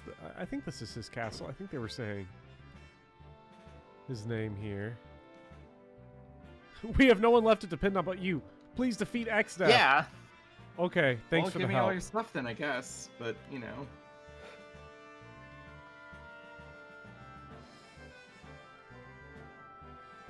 God, Final Fantasy V goes hard. I think I will actually go to the gift shop here and buy the Lance because I would, at the very least, like to try out Jump. I am a big Jump fan. I like jumping. Yeah, for sure. Robbery says in the chat that they've decided to be a feminist and stop hating women, and it's all because of me. Congratulations. Yeah. Shinji. I'm glad. In your expert opinion, in your Jagged-approved opinion, where do you think we should go once I buy this? I believe that the next thing that you're looking for is you have a submarine, right? Right. So didn't we just watch a cutscene like at the start of the stream where something sank into the ocean? Oh yes, we did. So I'd maybe interrogate those feelings. I have many complex feelings. Give me that heavy lance.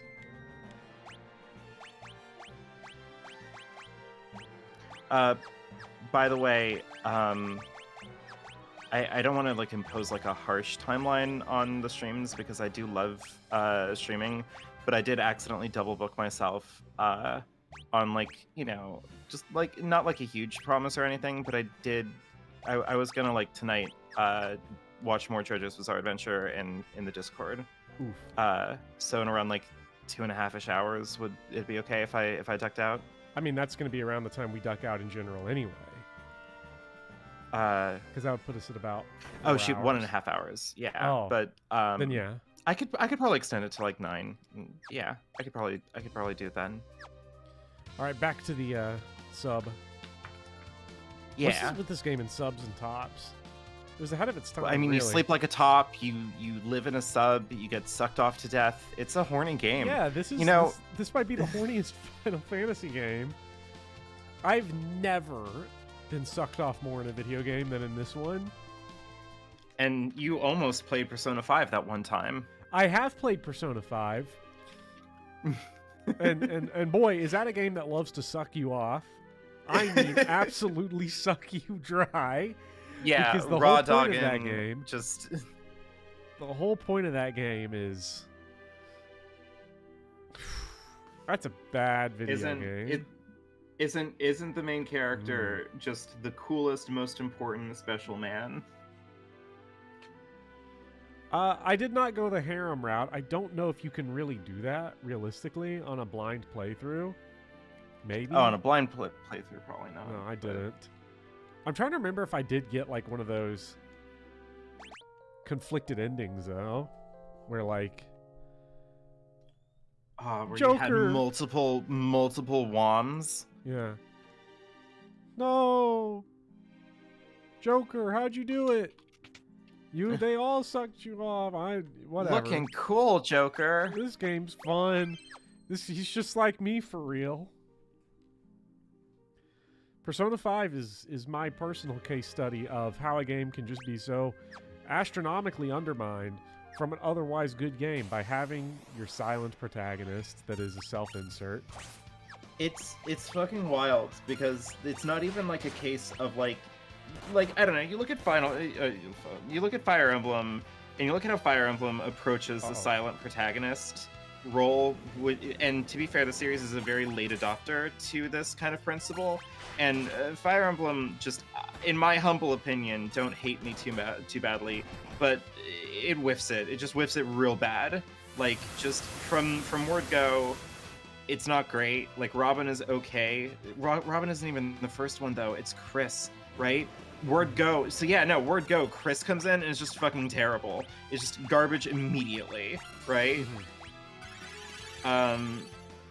I know that the first silent protagonist of Fire Emblem is Mark in FE7, but that doesn't count. Mark's not like a component in the story at all. I'm sorry if that's like if that ruffles feathers or whatever, but like he's not, you know. Yeah. But like I don't know.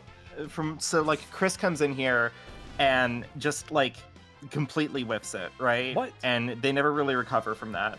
5 EXP. Yeah. Outrageous.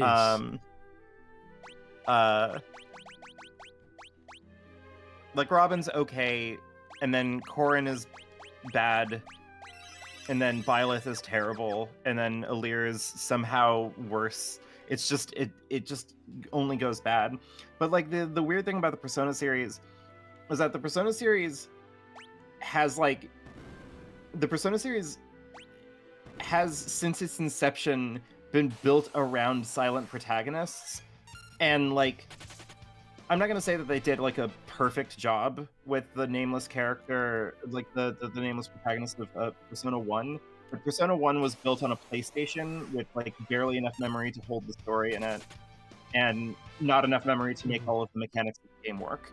So like, on the one hand, it's working kind of an uphill battle there, and then they moved into Persona 2, and they do such a good job with the Persona 2 duology of making these characters feel like textured, meaningful like parts of a story, that it kind of is shocking that you look at like Persona 4 and 5 and go like, how did the same company that made these really good games like just fucking like eat shit this badly? Wow.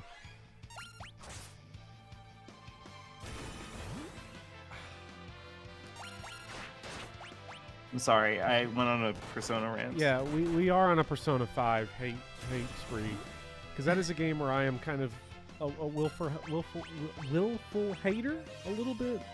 I mean, because I enjoyed the game up until like a point, not like a literal point in the game where I stopped enjoying it, but my enjoyment always was sort of capped by Joker being a character that I had to like follow along and try to roleplay as, but it wasn't an interesting roleplay because it was just get sucked off simulator.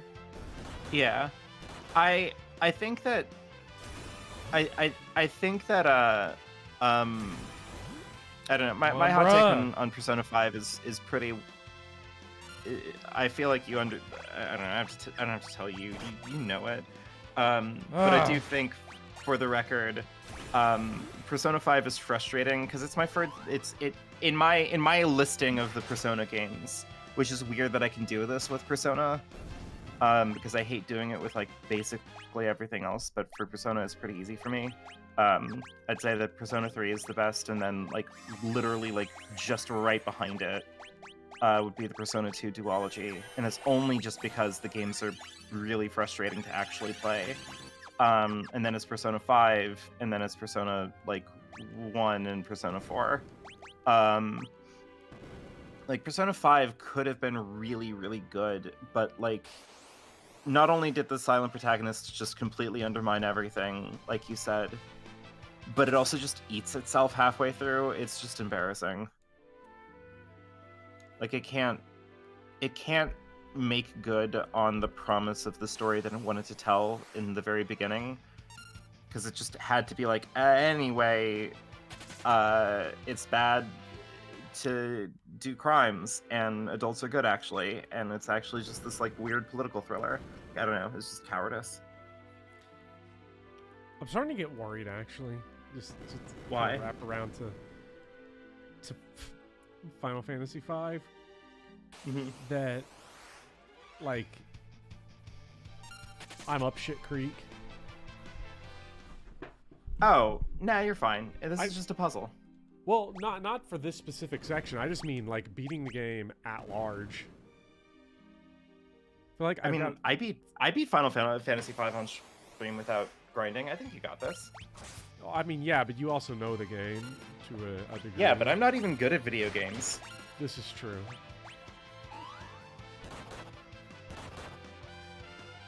Did you ever consider that? I need to get in the habit of dropping haste on everyone immediately.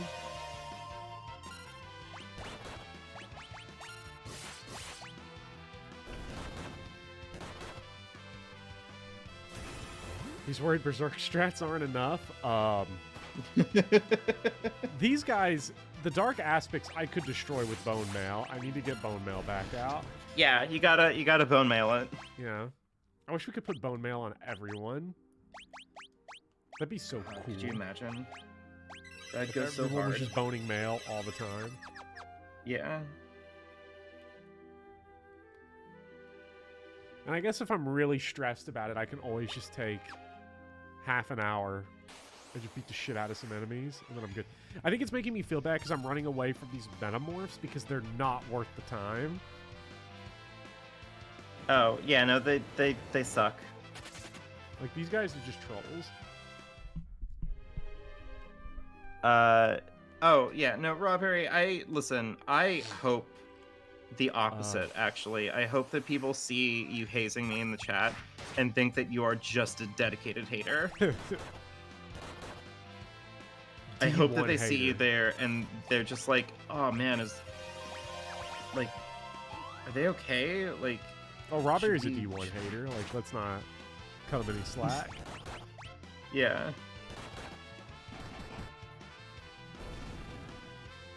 Viv second ever hater. Big Poppy. Wait, who was my first hater? Outside of the alt-right, I think the alt-right is my first ever. You were hater. talking last week extensively about your hate comment. Oh right, my hate comment, my official hater, the Jesus Christ woman. Yeah, Jesus Christ woman. It still makes me very happy to think power about. up a great late game weapon. What? Excuse me? I left a heart on I left a heart on that comment. You got to. This room is complicated. I think I see the way through. I found my Vegeta, please. God. It's your Vegeta goes comfort hard. hater whenever you need to get in a good mood. You just look at those hate comments. I mean, come on. Any comment that opens with Jesus Christ woman, like, come on, that's iconic. Yeah. I mean, that's some next level hating. How could you be mad about that? I mean, that's a moment where for that person, I wish you could get a college scholarship for hating. Because that's like D1. They're D1 athlete. Like, that's crazy. Yeah. I mean, and to be fair to my hater, like, he absolutely had a point, because this is on my Engage video, and I was working real hard to stretch that to 30 minutes. I'm having a Jesus Christ moment right now because we're getting fucking clobbered with this vampiric shit. Oh, the dark aspects? Yeah, you need to put the bone mail on. I do. I need to rebone. Come on, they're double tapping me. Some fucking bullshit is what that is. I wanted that ad money.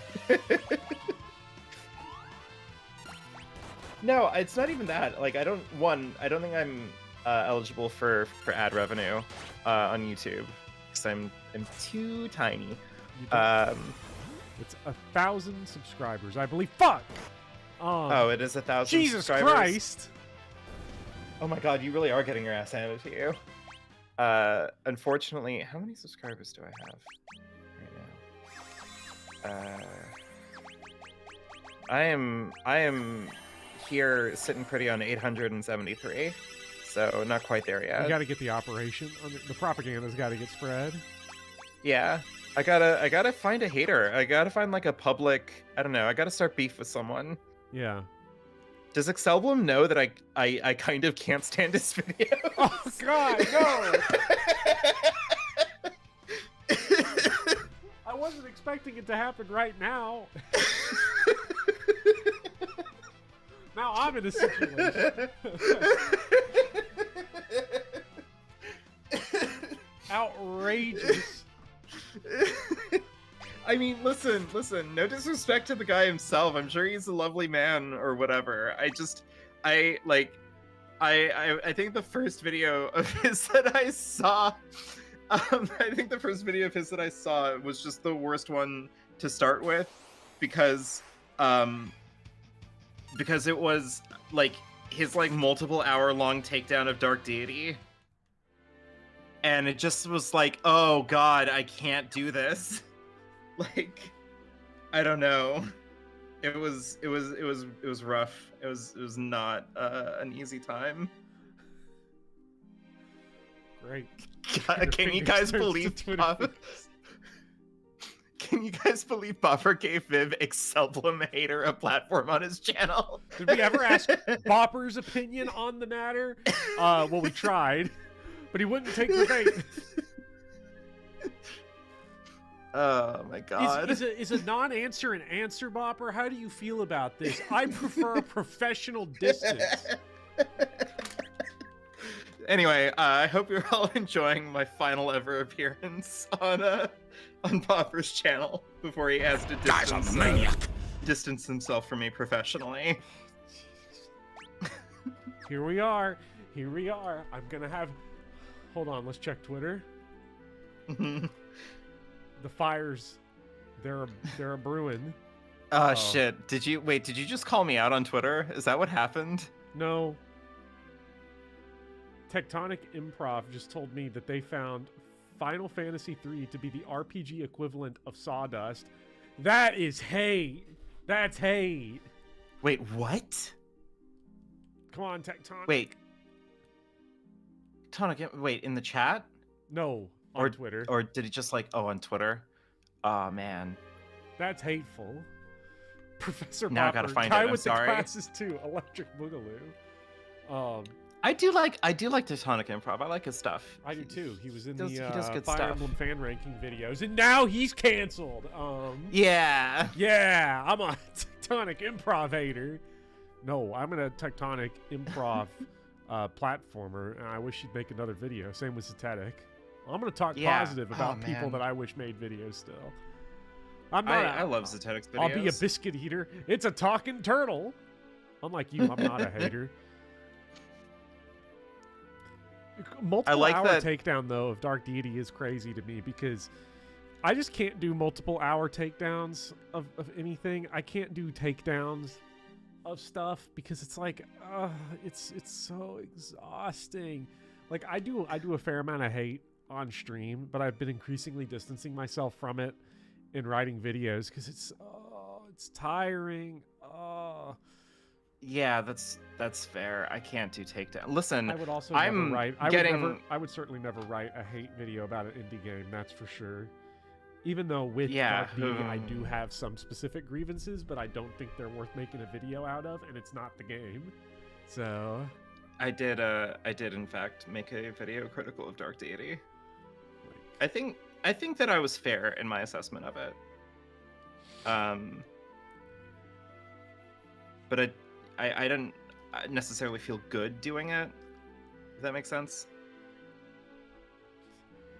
But 500 years ago, the sheer concentration of malevolence turned that tree into a dark being with a mind of its own. Yes! This is Ys, finally, Ys emblem. We're in Ys again. Yes. Robert, link me to your videos, on bitch. Win. Wait, can you tell me, what is YIIK acronym? I genuinely don't know. Because Audrey II is telling me to do a suck job on Yik, and I don't know. I'm not sure who that means I'm supposed to be sucking off. I don't know. But also, Robert, meet me in the marketplace of ideas, bitch. I just subscribed to your channel and I hit the bell. So, balls in your court. Yik, a postmodern RPG. Well, that's embarrassing. Oh. You know why that's embarrassing? Why? Final Fantasy's been a postmodern RPG ever since Final Fantasy II. The entire video game industry is concentrated postmodern condition because it is the artistic medium that has been the most consistently and continuously obsessed with sequels. The idea that Final Fantasy II, Final Fantasy III, Final Fantasy IV are all called Final Fantasy is a postmodern phenomenon. Because realistically, you know, it would be Final Fantasy, and then it would be called Guy Gets Beaver, and then you'd have I don't know what they'd call 3. You'd have like wait, did you just say Guy Gets Beaver? Hold on. You would have, you know. Are you just breezing through that, Bopper? Wait, what? You can't just be like, yeah, I said Guy Gets Beaver, and then just like move on. I mean, like, there's nothing to discuss though. It's a fact of the matter. That's why they recruited him anyway. They were like, Guy speaks Beaver. What can we do about it? And like, well, we can use him. Yeah. There's not that many people in Final Fantasy that speak that language. It's really just Guy and Steiner. Fuck. Oh, shit.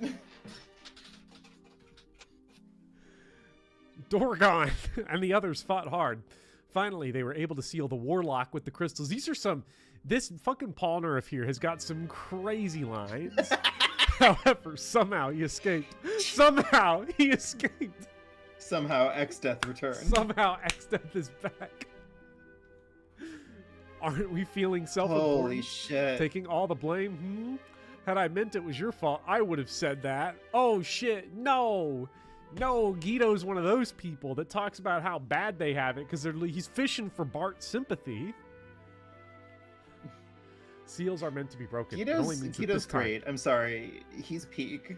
Who is Guido? Don't disrespect the man. Yeah. En route to the Forest of Moor in all likelihood. Oh, I didn't find a secret. I just found where we're supposed to go next. Yeah, you're a sequence breaking. I was sequence breaking until the game said no thanks.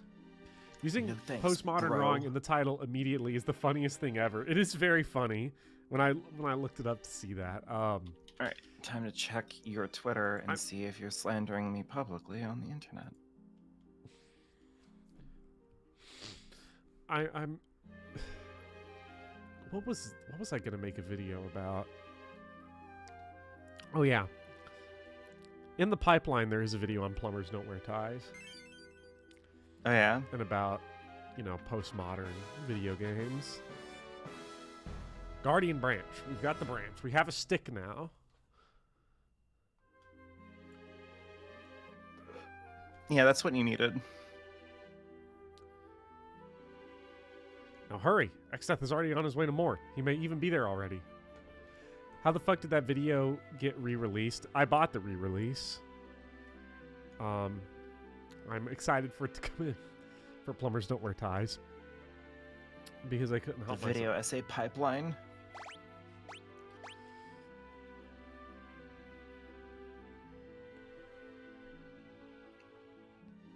Listen, be a video essayist. It's fun. It is fun. But don't be a bad one. Don't. Vivian can name a bad video maker on YouTube. And let's hear it.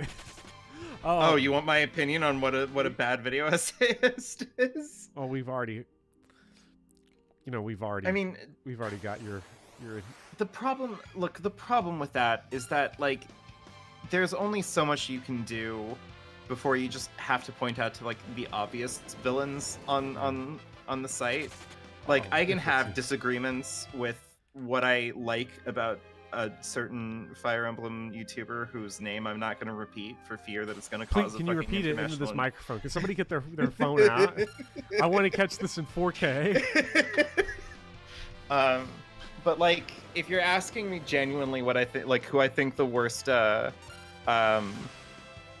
video essayists on the platform are, like, if I had to be serious about it, like obviously it's you're doing great. Like, I don't know, you'd have to point at people like Mauler, right? By the way, if your entire party is okay, I was gonna say, if your entire party is zombies, then you lose. So just, So we're chilling for now. Is that what you're calling that? Because I would not call that chilling. Now, actually, Noah, the Critical Drinker is the only YouTuber I've ever actually thought about making. Well, Gal's just chilling. How do I fix this problem? You need holy water. Holy water.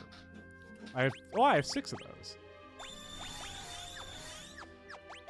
Critical Drinker is the only video content creator on YouTube that I ever thought about making a video directly about and why he sucks, because I'm gonna just air that one out. I think Critical Drinker might. I don't know anything about Critical Drinker. I think there's a case that I will very convincingly make that he makes the worst video essays on the platform of any person with a following. Shit. Because that's all right. It is a brutal combination of lack of historical knowledge, regurgitating insane, like, reactionary opinions, like modern movies suck because they don't make movies with heroes anymore. Oh, Jesus. Yeah, okay. Their example's always Captain Marvel. And particularly the reason why I would point this out is because he's the website's prime practitioner of Gish Gallop. So it is just a cavalcade of images. He'll say, back movies a long time ago, and then have just a million different clips from old movies show up, and you'll be sitting there, and it's like, now movies today are just all about, sexual perversion, and they don't uplift us morally anymore, and you're like looking at the footage on the screen, and you're like, that was Streetcar Named Desire. Bopper, here, let me help you out for like a hot sec. Your submarine has an inn attached to it. Yes. Can I? Okay, good. I was just double checking. You have to put it in a cave. Yeah. To access it. So I'll spend the $70 at the town. Okay. I do love that the idea, like the relevant takeaway that we were supposed to have for Streetcar Named Desire was that it was an uplifting story about heroism and not, a fucking nightmare about like deep-seated like horrific misogyny and how it can, this is not important. Yeah. Tennessee Williams Wholesome, what do you mean? I loved it when I was really hoping, like, he put Streetcar in there because that's the famous film. I was really hoping for a Night of the Iguana appearance. Yeah, because that would have been next level goofy. That's fair. Oh man, I feel like I'm missing out by not knowing much about this guy. Nah, you're good. I just gave you the rundown. It's over. You know everything you need to know. That's fair. Because I'm just sitting here and I'm just thinking, like, obviously Mahler, obviously Rags, obviously the Night's Watch, I guess, has been getting popularity recently, and that's grim. My opinion on all those guys, that all these guys are bad in the same way. Mm-hmm. It's this combination of, like, if we're being honest, we're definitely biased against them because they have bad politics. Yeah. Mahler is probably the exception because we know his politics are bad, but he is like just the most incessant logic fail person. So like it's just his critical lens is so terrible. What I think makes the Critical Drinker specifically stand out is that his editing, his ability to actually make a video itself is so astronomically worse that if you were trying to ask me like combination of content and form, that would be that. Because, Mahler, to his credit, will sit there with like slow motion footage of what he's talking about on the screen. So you can't like, he's not getting God on that. Whereas Critical Drinker's just like the most naked, I don't know what I'm talking about ever. Yeah. Like, I don't know. I feel like my main critique of Mahler isn't just that he has bad politics as much as it is that, he is his ideology, not necessarily politically, but his ideology on like how to assess and analyze art is kind of perilous. Yeah. And I know that he's not patient zero on this, but like I find his like critical approach to art to be fundamentally bad. It's gonna say repugnant, but I don't know. It's bad. You don't need I would go bad over repugnant words. because his critical approach, not his political stuff, but his critical approach is just straight up just fucking boring as shit and like bad for you. I don't like this thing, but I'm gonna like couch it in the language of Mahler's energy is dude who graduated with a STEM degree in college with a 2.8 GPA. That's his energy. And then he's eternally smarter than you because I got a STEM degree. It's like, okay, whatever. I don't care, buddy. The Glass Menagerie was the only good book I read in high school. We had to read Fahrenheit 451, and I wrote an entire bit about how it was kind of reactionary. Now, interesting you say that, Noah, because Ray Bradbury was a huge Reagan guy and said some outlandish things in the 1980s that would not surprise you. And actually, it's sometimes the reactionary stuff in Fahrenheit 451 can be hard to see when you're reading it, but if you watch Francois Truffaut's film of it, the books that get pulled up as like examples of we're banning this are crazy. Oh no. Like they do the whole like, I don't remember what two books it is off the top of my head, but it's like, basically it's a sequence of like, here's all the books they're banning, and it's like Robinson Crusoe, okay, Shakespeare, okay, Mein Kampf, excuse me,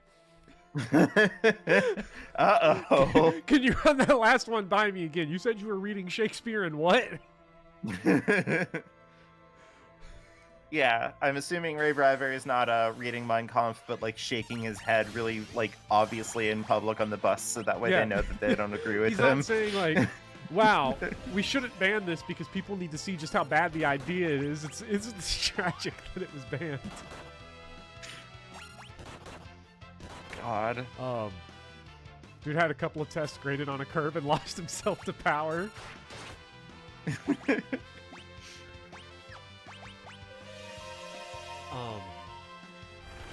God almighty. I don't know. I don't feel the need to beef with. Oh God, they're doing my strats. They're berserking the trees. They're berserking, yeah.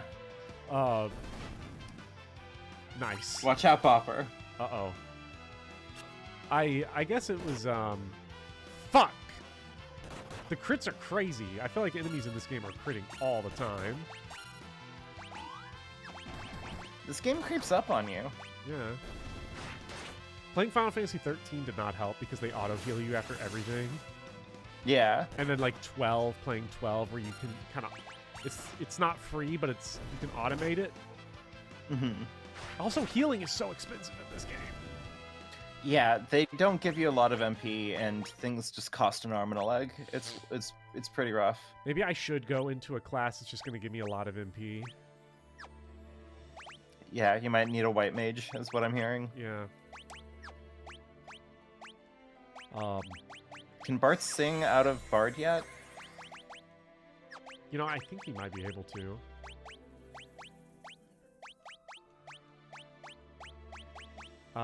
No. But... Shit. But he can cast Gaia. Yes, he can. That gives him offense as a white mage. As a white mage. It sure does. Now we're playing with power. Yeah, no, this is pod racing. What was I saying? Yeah, I don't want to beef with video essay people because I got into beef with video essayists by saying nothing about them. It was the biggest. You would have thought I opened up.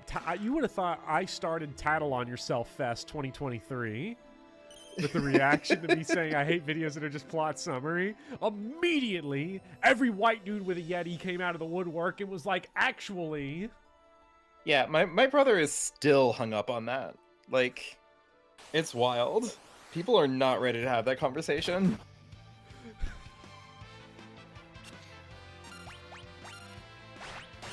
Oh, jump. Jump is perfect because this guy's a flying guy. Yeah. You got this. Yeah. Leaf swirl.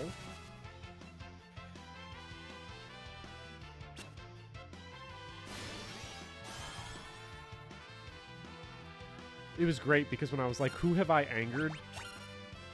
And then I looked at the videos. I like clicked on their little channels. And it would be people with like 200,000 subscribers and stuff. And it would be like, trying to turn you into 6-hour breakdown of Spider-Man 2, the new Spider-Man 2 game.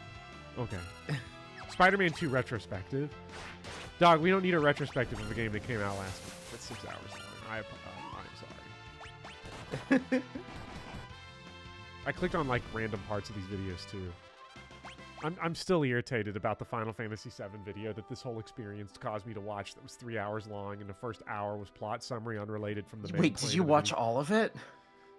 No, because I can't confirm if it's plot summary after hour 1 because I gave up.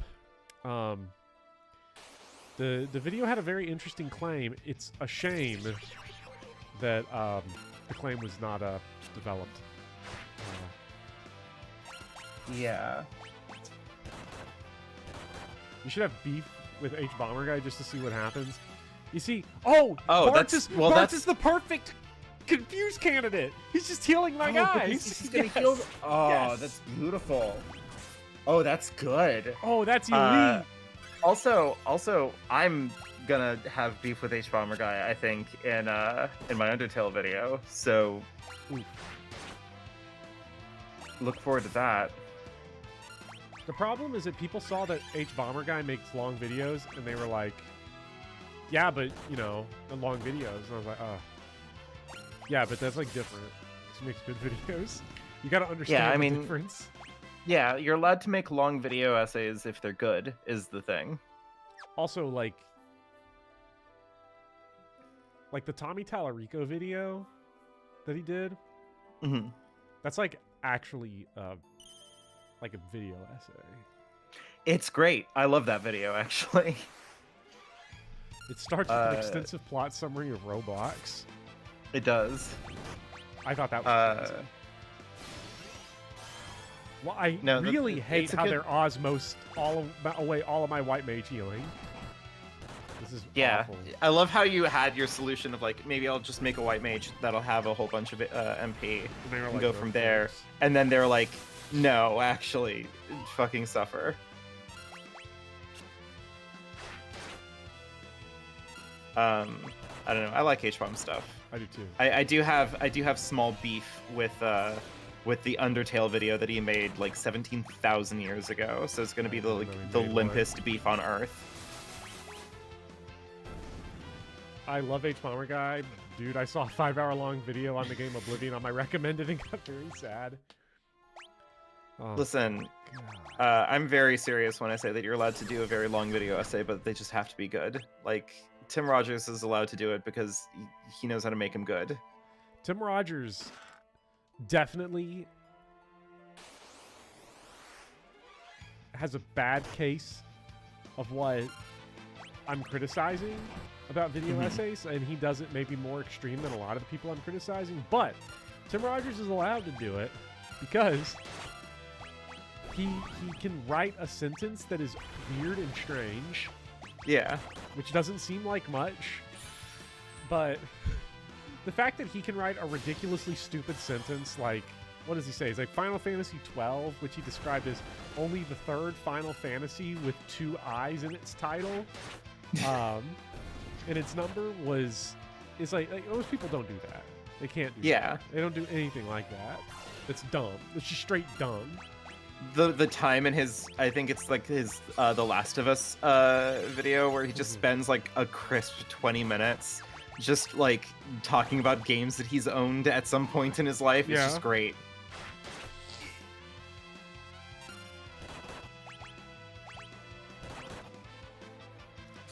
The Camelin video on FE Engage was excellent for being 2 hours. I don't want to say anything about it because I don't remember if that's the one I'm thinking of or not. Oh. You're getting grandfathered into douche. Well, Tim Rogers is avant-garde and therefore gets bad. See, because he does the same thing every other bad video essayist does, which is that he doesn't revise anything. But he also has like he has a writing style. That's the difference, right? Like it's literally as simple as that. Yeah, like I don't know. There's really something to one, like I think he really outdoes himself in his most recent video, his Boku no Natsu-Yasumi video. But also, like, he just does weird shit sometimes. His Cyberpunk video is a choose-your-own-adventure style video essay. Like, I don't know. That's weird. That's interesting to me. You know? When you told me that Noah Caldwell Gervais, or whatever his name is, like, just doesn't even edit out, like, the mouse clicks while he's scrolling through his script or anything, like, that's interesting to me. Yeah. That, like, has a creative spirit to it that I think like transcends the medium, you know, because it doesn't feel so meticulously like held to, you know, he's not doing this, he's not being overly precious, I'd say, about his essays, and I respect that. Yeah, I'm checking on this Engage video, by the way. Yeah, of course, no worries. Because if I hope it's the one I'm not thinking of. Camelin, Fire Emblem, Engage. I cannot spell Engage right for the life of me. What's going on? Your body is rejecting it. I don't know what to tell you, Boffer. I am not seeing. Let me look it up this way. Fire Emblem Engage Writing Bad. You know whose video pops up first with that? What? Vivian Allen. Yes! But I found it. It's Hamlet. When art becomes obligation, a critique of Fire Emblem Engage. Oh, I've seen that one floating around. I haven't played it. It is sitting on 1/4 watched for me. Because it's all plot summary up to that point. Ooh.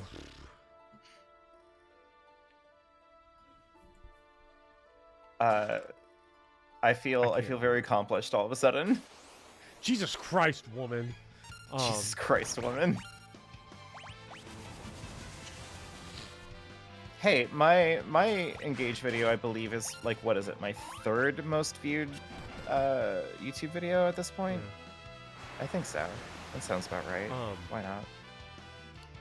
I'm very bad about finishing videos that start with a lot of plot summary.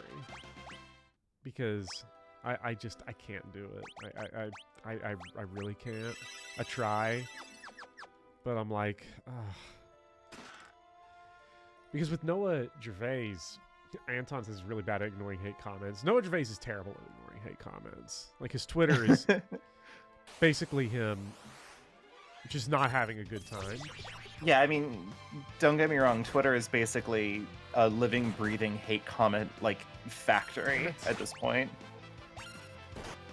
Oh, yeah, that's my number 3 video. Look at that.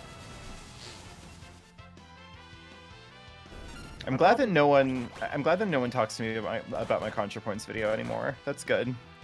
The world has grown up. Uh-oh, Berserk strats. It's also like 4 years ago. At this point in time, like I rewatched it recently, and I have to tell you that like I maybe agree with like 33% of it at this point.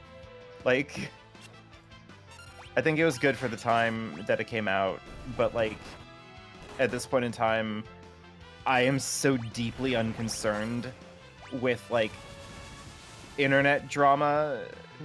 I can't put it, like, I can't commit to it. Yeah, let's see if we can finally get some level ups. Yeah. Well, we got some. I mean, you got some kind of level ups. Yeah. Not the kind I'm looking for, unfortunately. Do cottages full heal? Yeah, cottages is a full heal. I'll have to do that just for the MP, I think. I have 8 of them. No Cavalier here is saying, trying to figure out what internet discourse just isn't worth it. Yeah, that is something that you have to try, like, find out for yourself. I don't know why people hate on Noah Caldwell Gervais, though. I've never, like, read... because he definitely gets into existential despair from the hate comments.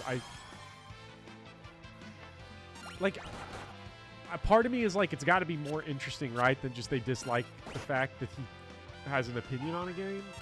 But also a part of me kind of is like, it's gonna be that, isn't it? I mean, wasn't he the one who had like the embarrassingly bad RE4 take? Like, isn't that his only, like, shortcoming here? That's the only thing I can think of off the top of my head. And as far as I'm concerned, you're not a true cut-in-the-cloth critic or video essayist until you got one thing that you believe that's just outrageously dumb. We all have it. We all have to have it. Maybe FF8 is mine. I don't know. I don't think that that's outrageous. I think FF8 is really good.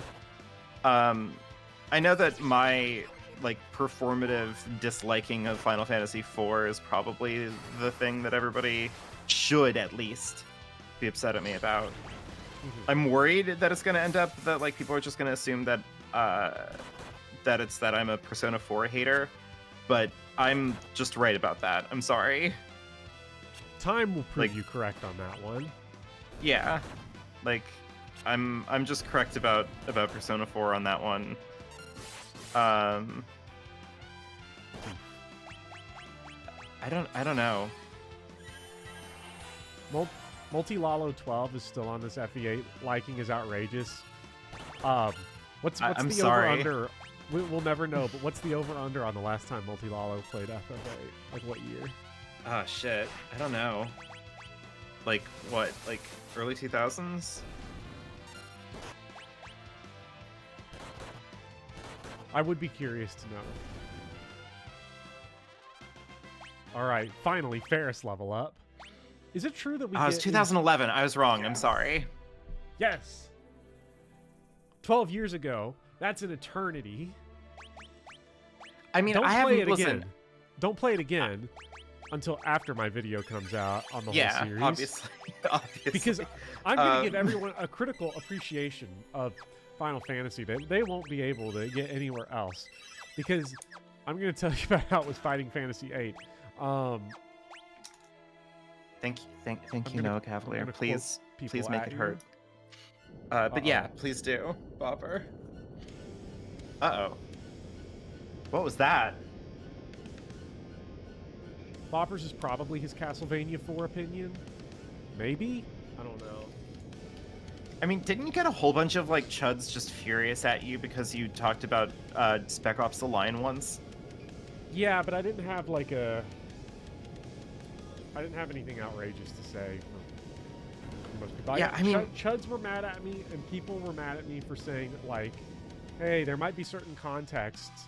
Wasn't me saying it. Spec Ops argues that there are certain contexts where having fun is actually, like, morally questionable. Mm-hmm. And people were like, yeah, but, like, what if I just want to have fun? And I'm like, okay, go away then? How about that?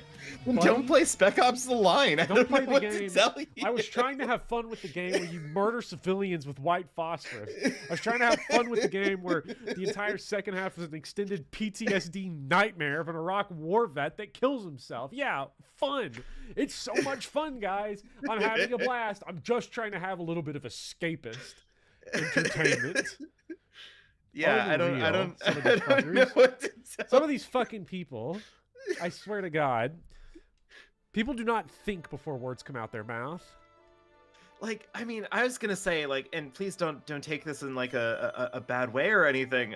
But I was gonna say that, like, I saw your Spec Ops The Line video. I thought it was good, but I also didn't think that you said anything that was like out of pocket or uncontroversial about it. Like, yeah, I it's not like the game was subtle about what it wanted you to feel. No. You know? Christ. And then people said my favorite was, well, you know, if making a game about modern warfare is unethical, then why did they make a game about modern warfare? I don't know. Well, if yeah, war is so unethical, why does Apocalypse Now exist?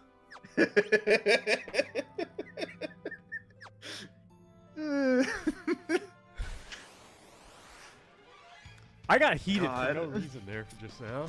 No, well, I mean, I think it's fair. Yeah. But, like, I don't know. I think it's fair. Like, one, like, Call of Duty, yeah, exactly. Like, doesn't Call of Duty get a lot of U.S. Army money to make their games? I think that might be at least a part of the reason why. I don't think that's the case. What is the case, though, is that there has been a direct pipeline of people working on Call of Duty games and then getting hired by the Department of Defense. So, you know, whether this is a chicken and the egg situation of whether or not this is U.S. propaganda or it's being utilized as U.S. propaganda after the fact, who can say for sure, you know? Yeah. The point is that ultimately it all just serves the purpose of the United States military. But you said you don't like capitalism, yet you exist. Venezuela, iPhone, 1 billion dead. Yeah. And yet you participate. It's always such a sick own. Every time somebody points out that I hate capitalism, but I also participate in it, I get angry. I get furious. My face, like, I get embarrassed, like, because I just get owned that badly. Yeah. You know? I have been owned on the internet. You know, I do understand, though, why, you know, thinking about it now, why Noah Caldwell-Gervais struggles to ignore hater comments because like people really do just say like just fucking ridiculously stupid things.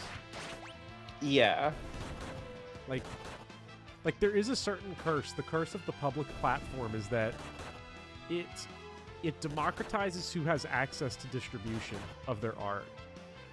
Unfortunately, it also democratizes who has access to say random shit to your face. Unfortunately, yeah. You give and you take, I suppose. Yeah. Unfortunately, Night's Watch now exists and has opinions about politics and movies. For example.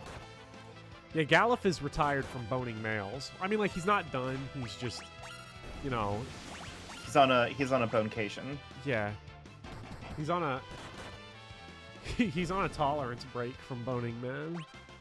Yeah. A gentleman's intermission, if you will. Yeah.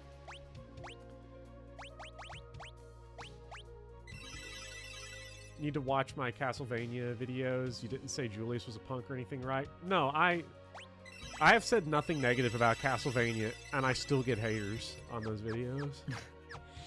Periodically. It's wild. It's great.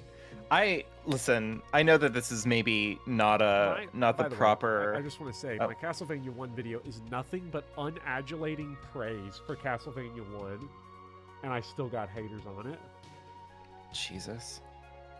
And I was literally doing a suck job on Castlevania 1. Capital S, capital J. I hate to say, I feel like this is a little bit mean to say. Please go ahead. You, but I adore your hater comments. Like they're special to me in a way that I can't quite describe. They're beautiful, aren't they? I mean, it's like I don't know. I've seen a lot of YouTube hate. I read comments. I know I shouldn't. I've seen a lot of YouTube hate, and a lot of it is pretty conventional, you know? But, like, there is something that you do to these people that is just, that, like, it turns them fucking rabid. It's incredible.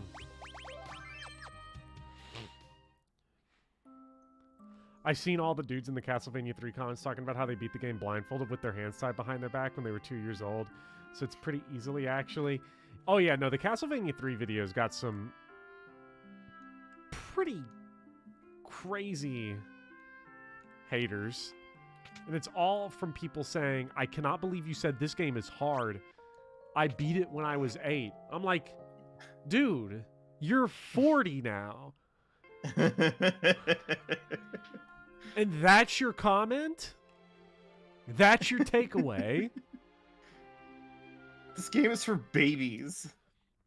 Game is for babies. You're in a hospice.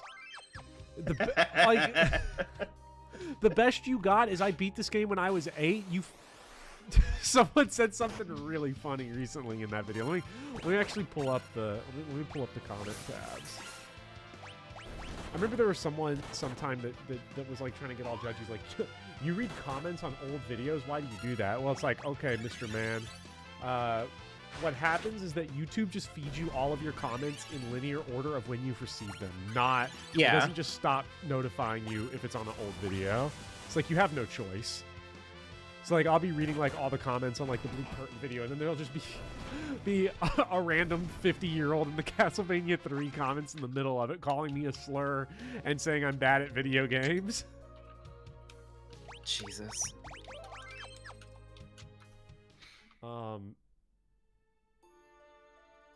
Let me see. Can we talk about how much media literacy is in a bad way online?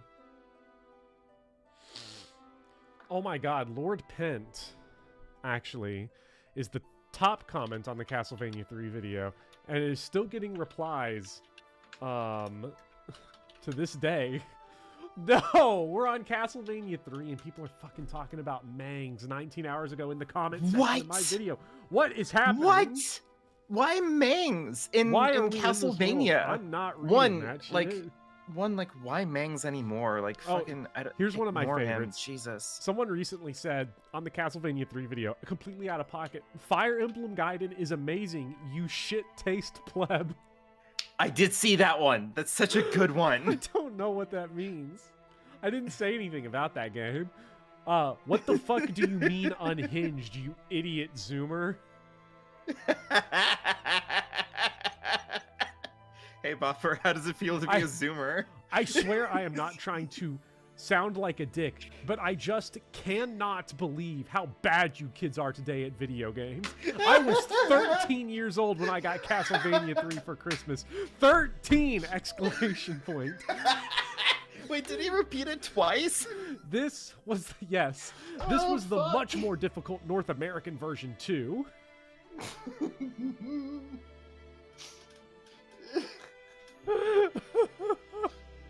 You should just respond with, like, I don't know, you should just respond.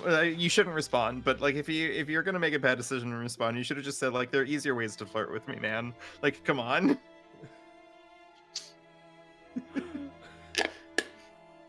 God. I crushed a soda can for no reason. There was one... Dang. I can't find the recent... Gen Xers after a single eyeball. Fuck. I can't find it. Is there more in this forest, by the way? Oh, yeah, for sure. Yeah. Yeah. Just gotta explore. Yeah, because I don't think I found anything useful. Oh, wait, because that's the hole. We got to go up into the tree. Mm-hmm. I am glad I went back to refresh and rest up, though. There is one I was looking for that was really funny that I can't really remember.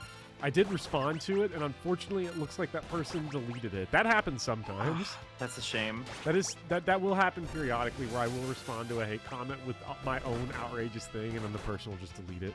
I feel like someone called you a capitalist shill in your Mario Golf Super Golf video. Someone did do that. Just unreal. Like, what do you mean? A capitalist shill. I criticized a Nintendo game. Usually it's people who, like, unadulatingly praise a Nintendo game to get called that name. Yeah, like, I'm half expecting that people should call me, like, a fucking Square Enix shill because I love Final Fantasy so much. Which, you know, is deserved, like, you know, I deserve the criticism for it, but, like, I do hate Square Enix. I just you know, I just like Final Fantasy. I'm just and also Square Enix is working really hard on ruining the series. But chat. And by the way, the reference to the M word, I'm not sure why that was going on. I'll check it later. Although I think that is the first time I've ever directly referenced him on the channel. So that's where the hate comments have gotten me. God, like it's something happened. Like I don't want to know because I don't think it was that. I think care. I think it's an unfortunate cross-section that got sliced, and then a person who didn't know any better said something related to the person, not related to what they did. Yeah. Here they come. Uh-oh, it's like that room in Luigi's Mansion. Yeah. I love that you only call it Mario Golf Super Golf. I genuinely don't know what the actual title of it is. At this point, I've forgotten entirely. Back up a minute. What's up? I should Nintendo leading communist symbol. Okay. It's rock time. It's rock time. Wait, did you just throw all your money away? Not all of it. Bopper, like, you don't have to recreate the economic conditions of Final Fantasy 12. I don't. You know that, right? Bopper, you're going at it again. Okay.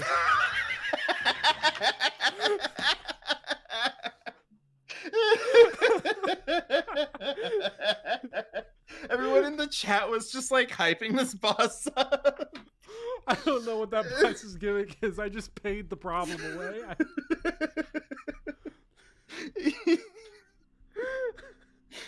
I wonder. Hoarding is a pitfall. You're so right. I can get more money, because grinding money in this game's easy. Yeah, it's not Final Fantasy 12. If they gave you guild toss in Final Fantasy 12, I did. that's the cheese sadism. Strat. Wait, is that actually the cheese strat? That is sadism. Is guild toss even a technique in FF12? I feel like it might be. Do you remember like 30 minutes ago when I was like, I don't know if I'll be able to beat the game? Yeah. The seal's broken by the 4 warriors meant to protect them. How ironic. What? They were crystals. The crystals that bound me for so long. Now their power is mine. I can't wait for X-Death to have some twist where he's either, you know, traumatized or like supposed to be deep philosophically in some way. You're gonna have to wait for the Final Fantasy V remake. The Final Fantasy V after years. Yeah, it's gonna be five full price video games long, and then they're gonna reveal that X-Death actually had like a baby with Sephiroth or something. I don't know. It is the other cheese strat is to mix a literal death potion from the chemist class. You know, the chemist class is one I haven't really done too much with. Chemist is a weird class, but it does in fact go hard. Come on, let's go. Come on, Cosma. I know I like said a dragon, I was gonna play right? another JRPG series when I'm done with Final Fantasy. I think I might just play Yakuza and do a big video That's on that fair. as well. Time for I need to play Yakuza. I just haven't. This is a funny line. This is time for your viscera to see the light of day. Now die. That is. X-Death is a hater. Except this. See, now that's a hate comment. Getting hate comments like that used to really like upset me early on because like how could it not? Because you get them and it's like, you know, like they're trying to be hurtful and you don't know how to deal with it because you know, it's an internet comment. Now I've reached complete herd immunity from it. Vaccinated. I think it's fucking hilarious now. I hate getting them because like I'd rather read something interesting, but now like there are a lot of them that are just treats. Yeah, for sure. Impudent little fool. Uh-oh. We're child gaming now. Okay, never mind. Wait, that's the anti-sea bear circle. Die. Die. X-Death. Wait a second. The artist formerly known as Death is throwing us around. Is X-Death being mean to a child? This is unbased, X-Death. This is problematic. X-Death, you need help. Yeah. Have you ever taken care of your mental health, X-Death?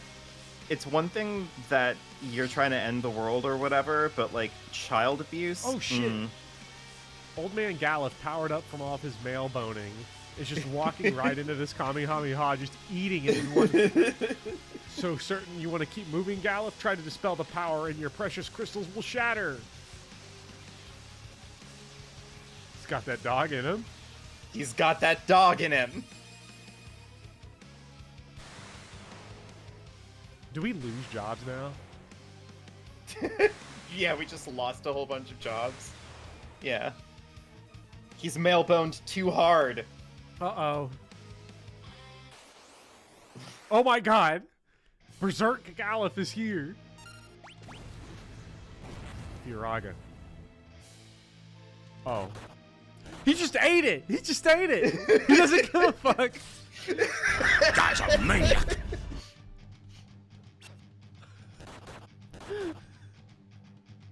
Alright, Grandpa. Don't care. He's literally looking at Lysaga and saying, if that were me personally.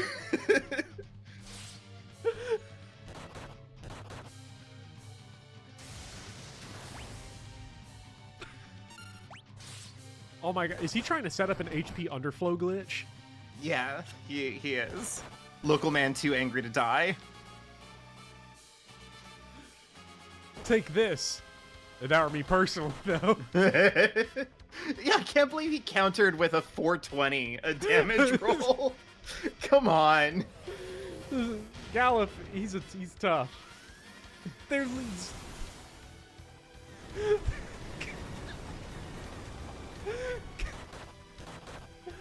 Cal's like, hey, me personally, I wouldn't let anybody talk disrespectful to me like that.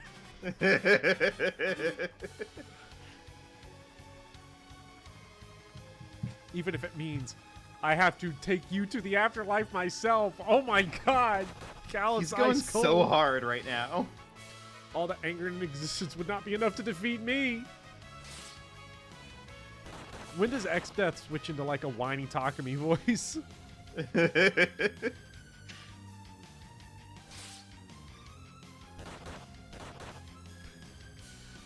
What is it?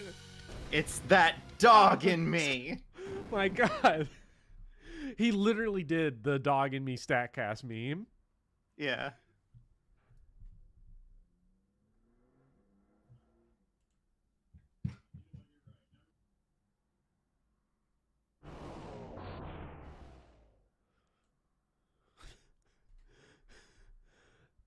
X-Death when 0 HP wasn't enough to kill him.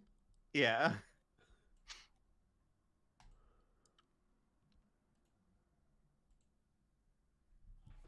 Grandpa! Galuf! What happened to the game I love? Galuf! Hold on, we can... Are we going to build him into Robo Galuf? No, wait, actually, are they gonna...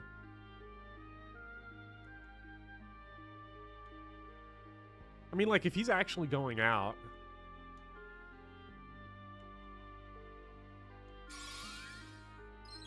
No!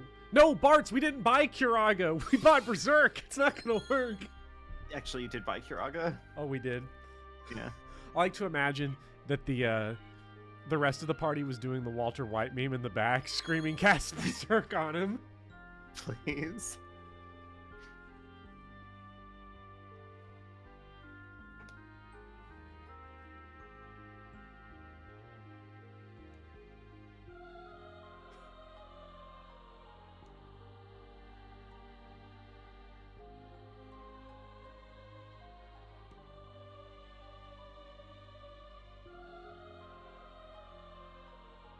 So, This is actually really sad. yeah. Grandpa is calling.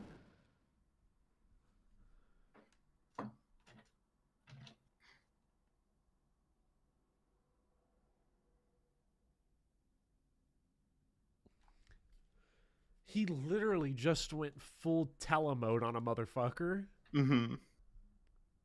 I did accidentally tip my hand a little bit, and I said that scene wasn't the telescene when Kazat died.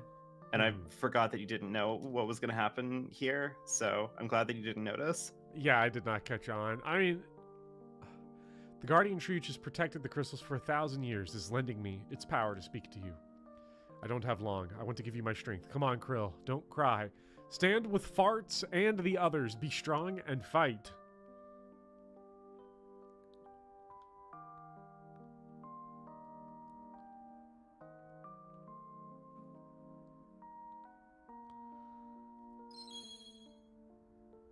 Wow. Wait a minute. Aerith was not the first. No.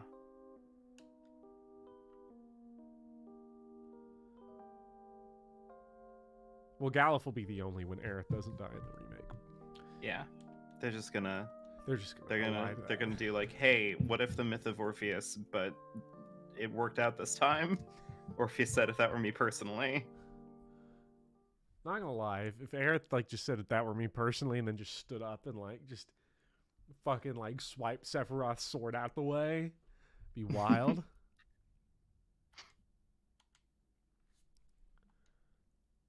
Anyway, X-Death's castle. Yeah, so we got ourselves a change of the party. This is a first for this game, right? I think so. As far as getting a character in the party that's not one of the four. Oh, yeah.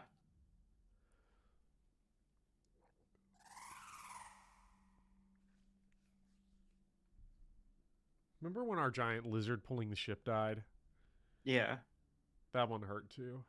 This hurts Final more. Fantasy V, like, is so great because it has such a whimsical, like, uh, highfalutin comedy kind of thing going, and then it will just occasionally be like, oh, and by the way, um, you know. Oh my god.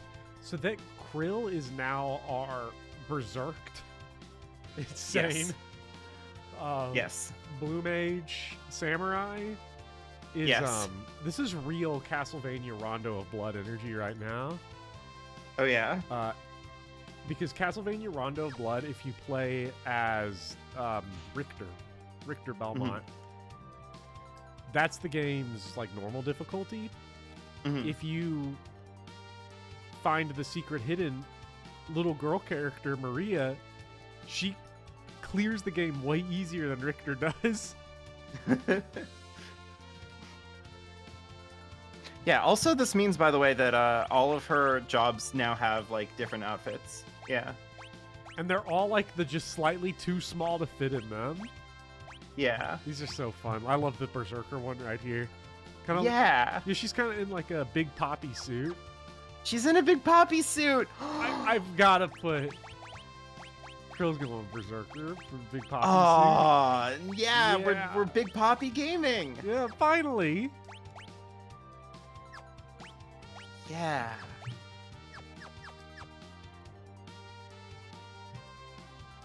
Hell yeah. Big Poppy does go berserk. I haven't mentioned it yet, but my toe's broken because of Big Poppy. Oh, that's rough. Yeah, that's rough. Buddy. That's difficult. It's not super bad. It's very small and not affecting my quality of life in any way other than how I have to sit with that fucking shithead cat, you know, knocked crap, you know, all over the place, including a heavy object onto my foot. Yeah, So, that's fair. That happens with cats. Eric says, howdy, howdy. Just got back from early Thanksgiving celebration. How's the takes? Well, Eric. Anton says if you beat Rondo with Maria, you did not, by any stretch of the imagination, beat the goddamn game. You really didn't. I beat it with both Maria and Richter with no continues, I'll have you know. I know that you can play as Richter in Portrait of Ruin, but I think that it's like a meme difficulty. Someone said, oh, I had one hate comment on Castlevania 3 that said, when I said this is like the hardest game in the series, and I've been wallowing around in the mud too long that I don't even know if I think Castlevania's hard anymore. They got uppity with me and they said, you say that, but you've probably never even played Circle of the Moon. And I was just sitting in my head like, does he know? Because I have a no save state clear of Circle of the Moon on the channel. Jesus Christ! And it's on the channel. It's on the channel. Okay, technically I use save states, but it was only to get rid of the boss run back for the final boss, which is a free run back. It just saves like 40 seconds. So it's like whatever. God almighty. I did cheat on the final boss technically, but not really, because all I did was something that you could either grind for a bunch of hours to do. The point still stands. Where do I go with this little dragon? They said X Death's Castle's where we got to reach. I'm not sure which one is X Death's. The one that we went spawned through the barrier. Yeah, it's the one that you spawned in at. Okay. For some reason, I gave ownership of that castle to Gilgamesh. It's his castle. Honestly, it's his world. He deserves it. Castle's only fit for a true king anyway. Yeah. I love how you've just gotten immediately on board with the Gilgamesh love. Which is also very funny because friend of the channel, Gilgamesh Up, wanted me to pass along that he said hi. Ah. Tell Gilgamesh Up that I said hi. In return. I will. It's been a while. Yeah, he's been going through some stuff, but, you know. Well, clearly, he's been trying to defeat the Warriors of Light, and it's not been working out.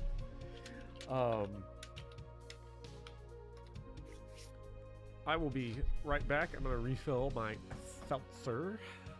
That's fine. Do you need me to talk shit on on a different game now? Not on a different game. Talk more shit about YouTubers directly. Oh, cool, great. That's cool. That's gonna be good for my platform. Oh god, I have to talk shit on YouTubers directly. I can't remember the name of the YouTuber, so this won't really be that effective. Talk as much shit as I can on the Mario RPGs. Why would I do that, though? I love Mario RPG. Mario RPG is great. I love Paper Mario and Thousand Year Door. Mario and Luigi Superstar Saga is fantastic. I even really liked Partners in Time. I thought that Partners in Time was really good. Like looking back on it, I am sure that it doesn't hold up to like my childhood memory of it. But I don't know. I like Partners in Time. I thought Partners in Time was a fun thing. I like that the team attack item were items now instead of like FP.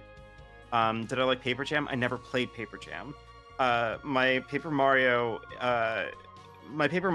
experience is that I've played and beat the original Paper Mario, which I think is perfect and iconic. I've obsessively played Thousand Year Door. I love Thousand Year Door so much. And then I got like partway through Super Paper Mario, and I was having an okay time, and then I just kind of stopped playing it. Oof. Everyone's dead. Who'd you decide to talk shit about? Oh, I was gonna talk shit about something, but Luigi wanted me to talk about Mario RPGs. Oh. Maybe that. Every time I think about what I'm gonna do after Final Fantasy, I'm like, maybe I'll do this, maybe I'll do that. Mario RPGs did come up in my brain space at one point. Mario RPG just came out with a remaster, so, you know. I forgot we could Metal Gear this. Yeah, you have to Metal Gear this. There's no option to not. So, okay. So, obviously, we've been seeing a lot of JoJo's Bizarre Adventure references in Final Fantasy V. Do you think that we're also seeing Metal Gear references? Yes. In here? I'm assuming probably not Metal Gear Solid, because I don't think the timeline works that way. No. But definitely like old school Metal Gear. You know, NES era Metal Gear. I'm so glad we're Big Poppy gaming now. I'm so sad to lose Galuf, but we got Big Poppy, so... But we got Big Poppy. We did. Honestly, her Berserk outfit is so cute. It just kind of makes me like it's worth everything. This makes you kind of. This is one of those that makes you like. This is like angry cute, like you like aggressive cute in a way. Yeah. Also, it is a sick Metal Gear Rising: Revengeance reference, because we did rebuild Galuf into a little girl yeah.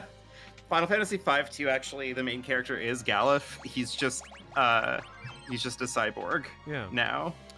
And he has swords embedded in his feet. I should probably make a big announcement. I'm going to be streaming on Sundays again. Oh, shit! Yes. Congrats.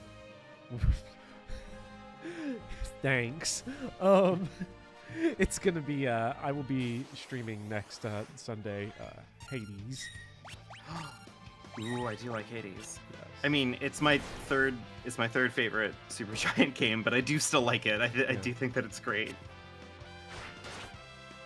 The only reason I'm making a comeback on Sundays is not because I had wanted to, but like there was a separate conversation that will be, I guess, revealed regarding Hades. Because that will be a stream series with another good friend of the program. I'm not going to speculate publicly, but I have a suspicion that I might know who it is. You are probably right. Email me on discord.com. Email me on discord.com. I thought that you were a Zoomer. What the hell happened? I got called an idiot Zoomer recently, so I told my students last week because on Friday, I had injured my back really badly somehow in the shower. I don't know how. But I was talking to my students about the research paper, and I was kind of like lamenting the frustrations that I've been having with like how we like introduce and encourage students to write, like to learn how to write papers. I think is just backwards and stupid.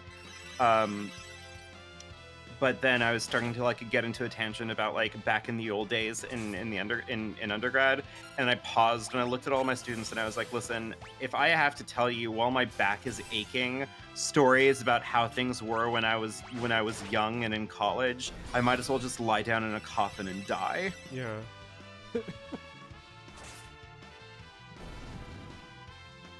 Like, Jesus Christ. It's like the one consistent occupational hazard of being a teacher, I think, is that like the people that you spend most of your time at your job talking to never get older. Yeah. It's yeah,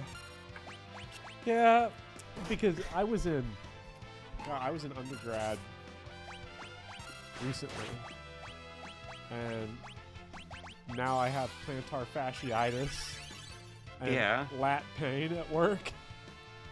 Yeah. And it just came like, out of nowhere. Yeah, like sometimes you just injure your back in the shower and you're like, I don't know how this happened, and there's nothing I can do about it, and I have to go to work, and now this is what my life is now. Yeah. Isn't it fun? Honestly, it sucks, but like here's the thing.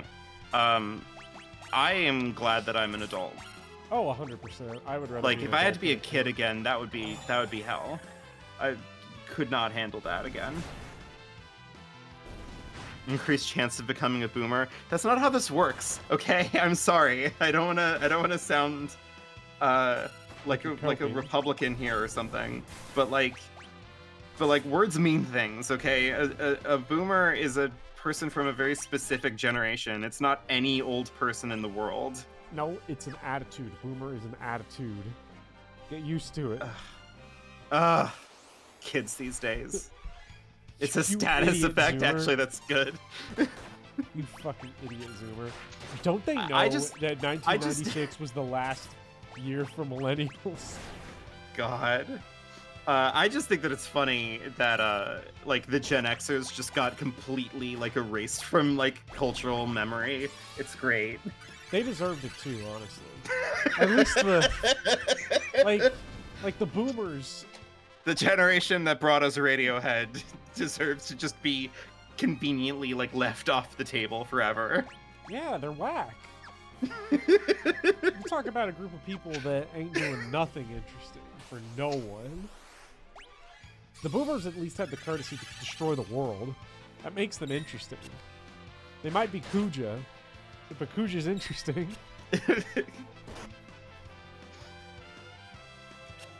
God.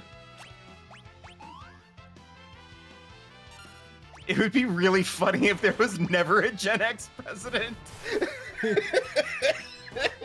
Wait, has every president been... Is Boomer the youngest president we've had? Holy shit. No, that's really good, though. Was Obama It just fucking skips to millennial. Oh, God. That'd be so depressing. It would be hilarious, but... Wasn't Obama Gen X? Maybe. I don't know when he was born. He's definitely not a boomer. I mean, if he's not a boomer, then he has to be Gen X. Damn. Thanks, Obama. Running a good thanks, joke. Obama. Ruining everything. Wait. Angry Southern anime fan yelling about how, Obama ruined the right stuff. God, wasn't there like a tweet recently that was like, hey, if you... No, it was from... Oh, God, it was from last week tonight, of all things. Never mind. I'm canceling this comment before I, again, sound 70 years old or some shit. Sexy dying werewolf. Sexy dying werewolf. Dorgan, Zazat, and Gallup have all shuffled off this mortal coil. Yes! Yes! Yes! Yes! The furry is quoting Hamlet.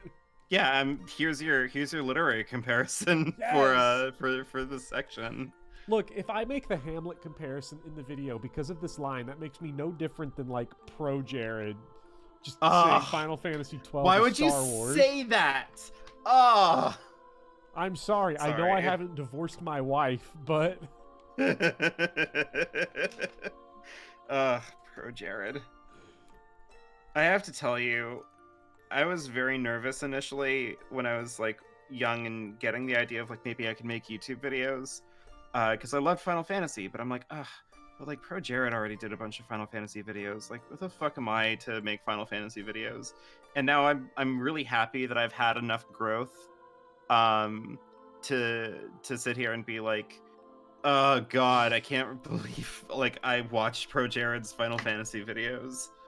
oh, That's depressing. Multi Lalo points out that Obama is 62, very much baby boomer age. Oh, he just snuck in under the wire. He's like the last cohort of baby boomers. Okay, never mind. Obama's good again. Thanks, Obama. You're the best. Yeah.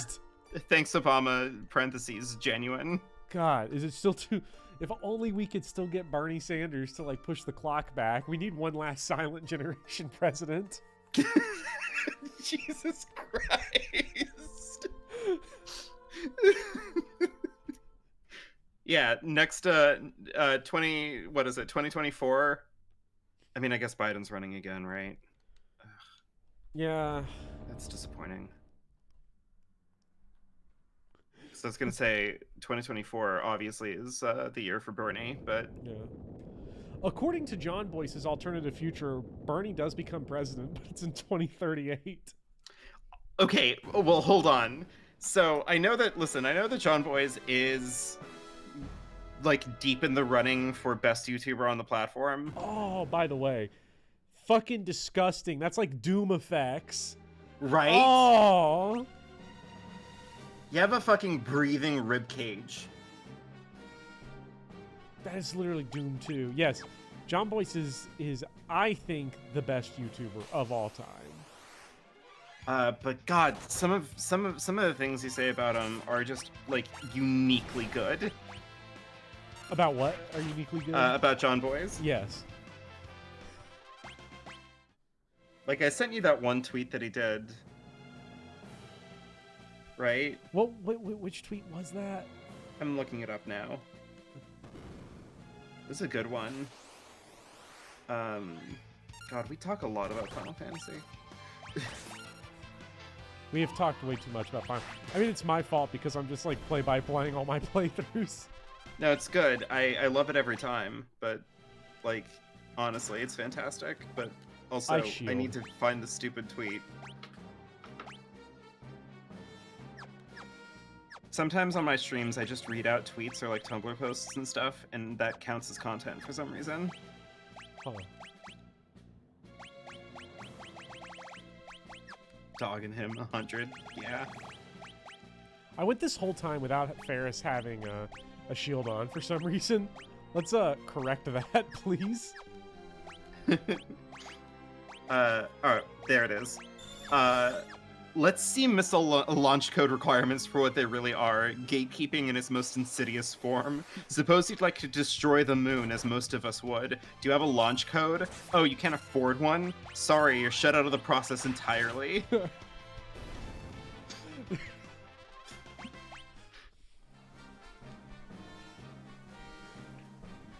John Boyce is always great. There's so many like little bits and ticks in my videos that I'm just stealing from. I'll admit I plagiarize just straight up sometimes. Yeah. I mean, you can tell who I'm listening to in the scripting of my videos. Yeah. Oh, you can too.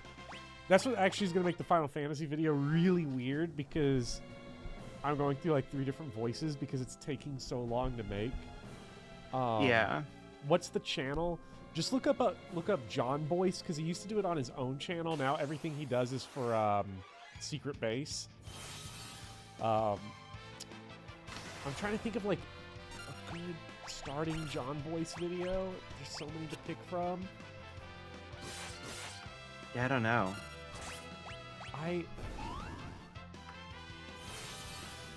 what makes John Boyce really fascinating is that, you know, he's talking about sports primarily, which is just not a video essay genre, really. Yeah. And he just still, like, just eats it up. The weightlifters one. The Bob Emergency is really good. I did like the Bob Emergency. The Bob Emergency is one of my favorite videos on YouTube.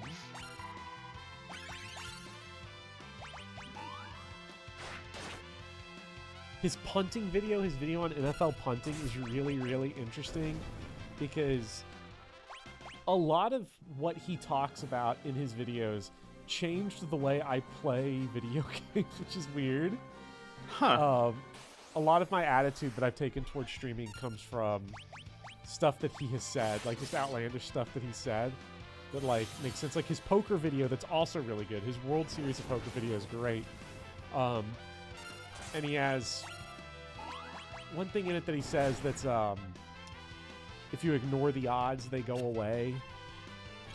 And oh yeah, yeah. that is just foundational. That's what gets me throwing all of my money at those ice rocks. I was gonna tell you, like, there's a big complicated breakdown of how the mechanics work in that fight. Like, they all have a different element that they're weak to and a different element that they absorb. And I didn't even get the time to do it because you just immediately moneyed them to death. Wasn't John Boyce that made that fake football news?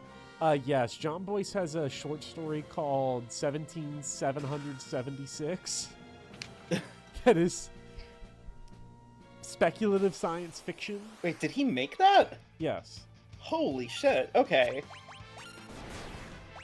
That's wild. It's a speculative short story of what football in the future is going to look like when humans are immortal.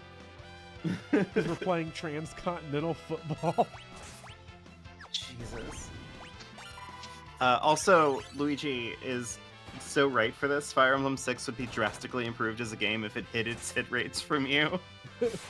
You just had no idea. It probably would be if it just worked like Final Fantasy, or you just don't know. Sometimes you hit, sometimes you miss, and that's the end of the conversation. Yeah.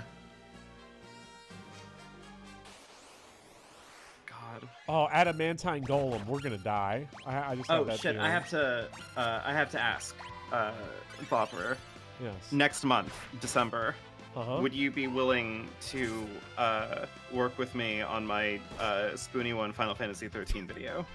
Yes. I think I'm gonna make that the season finale. The thing is that I've gotta take over this review, so I'm gonna swoop in. I don't want to like review. corner you in public here like this, but if I didn't ask you now, I would have just completely forgotten about it. Yes. I think I cornered you in public during one of these streams as well, saying you should do the 11 and 14 sections for the big Final Fantasy Booty Bopper video. I'm glad that we have like a healthy professional relationship. Yeah. I will only ask you if I have chat there to pressure you. Yeah.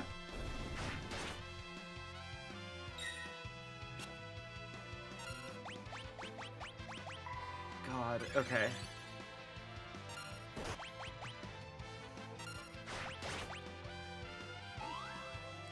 Big Poppy Gaming is getting it done right now. I love Big Poppy Gaming. So Vivian asks Lord Pitt, when's the Crystal Chronicles review? I don't know, but I love Crystal Chronicles. I know you said it was in the pipeline. Yeah. Crystal Chronicles is real good. Like, it's such a weird-ass game because, I don't know if I've seen a video game that is structured, like, narratively speaking that way, like the way that Crystal Chronicles is, because it very technically has a plot and a story, but the game mechanically just, like, outright refuses to let you be a part of it for a long-ass time. Like, the game sets up, like, this is your task that you have to do, and then just, like, it is up to you to figure out, like, that there is a plot happening. It's great. Fun. It's really, it's such a strange game. I love it. Is this how you guys ask each other where to eat with a crowd of 30 people behind one another is peer pressure? Yeah. Sometimes When's that the is good peer spirits pressure to get somebody within to video? order. Who's holding up the line? Continue. Oh no! FF No! Mystic Quest. Not my MP user. Fuck.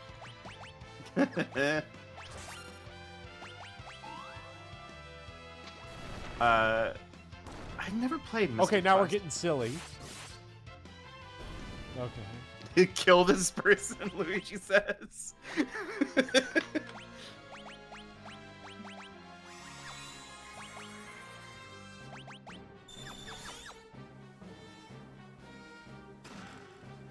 Now, is this one of them one-time dungeons?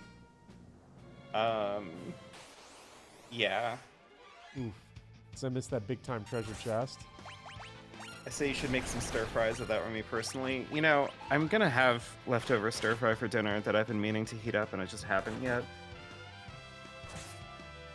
Oliver, can you hold down the fort for a second while I heat up my dinner? I will. Okay. All right. I Thank don't you. know what to talk about anymore. Talk about why Final Fantasy 13 is good and people are haters. All right. Bye. Goodbye. Detroit Eat Dinner. I'm actually becoming like I've played an hour and 20 minutes. That's like feature length Final Fantasy 13 that I've played up to this point.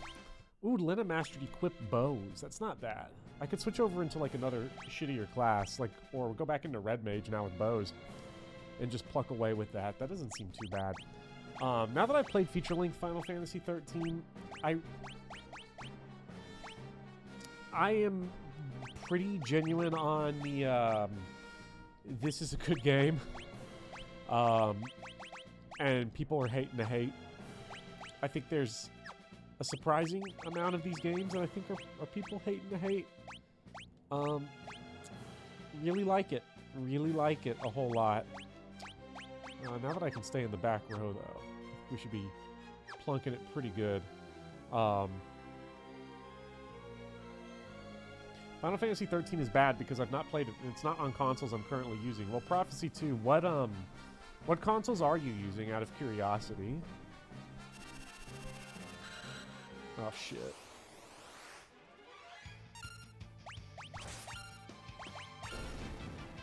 It's like not a problem. Well, we got the way through, but I need to get the treasure chests. Ice Brand. Fuck. At least these guys are easy. Oh, maybe not this guy. Oh, he's a scrub. PS5 Switch. Oh, then yeah, no, you can't. I was gonna say, if you had... Because you can play it on... any modern day, like you play it on PC, Steam Deck. I'm playing it on Steam Deck. Xbox works because it's on Game Pass for all that. So it's definitely available if you're ever in line for picking up one of those consoles. But Ice Brand is really good in this game, I'm sure. Especially if we get to like a certain boss, it'll be nice to shift. Like, if I need to on a certain boss, I'll shift Krill out of Berserker, out of Big Poppy Gaming. There we go. Kotetsu, that, is that like some kind of ninja sword or something? That's what it seems like. I'm not sure. We'll find out. I'd bet that at least 60% of all games currently have their reputation shaped by a singular caustic review on the internet that no one bothered refuting for years because they didn't have access. I think you're probably right, Luigi of the Gods. Again, I addressed this much earlier in the stream. I do think a big problem for Final Fantasy 13 in particular was coming out at just the wrong time with YouTube review hater culture getting big. Was not optimal, I don't think, for that game's reputation. Really quite sad I think. But when you look at the level of vitriol that game had compared to what its quality actually is, it's been crazy to play it because, you know, I can see the things in it that a lot of people probably wouldn't like so much. I'm definitely a little cold on the whole combination of like war and anime goofiness, like at the same time, like dark, you know, battle scenes with you know, anime yelping. But also, that's what the game's putting down on purpose. It's very intentional. It's not an accidental game, and so I'm vibing out with it, and it's repaying me back. I think I'm back fairly well. That was peak AVGN clone era, yeah. And the thing is that AVGN would have played here if AVGN played Final Fantasy 13. Here's what his review would have been. It would have been. God, is this what I'm coming back to? He'd have put it in his Xbox and then shit his pants at the graphics and being like, "Where were these games when I was a kid?" And that'd have been the end of the video.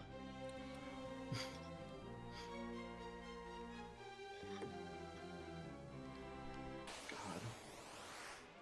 Oh fuck! Am I strong enough now?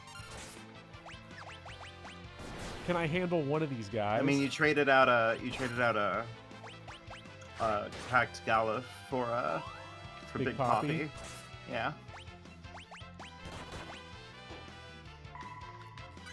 This is classic I'll win. There's no way I can lose territory.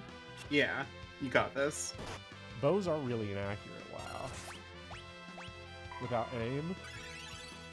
Mm-hmm.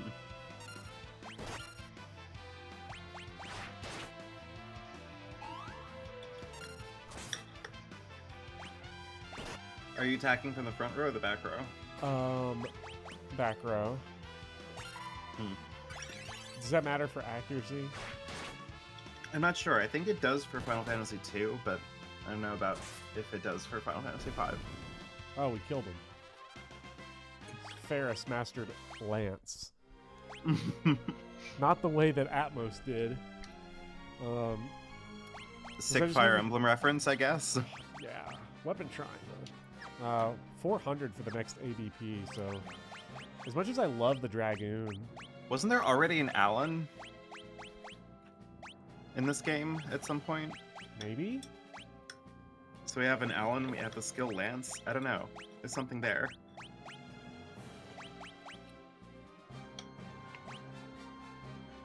Strike with Dragoon powers.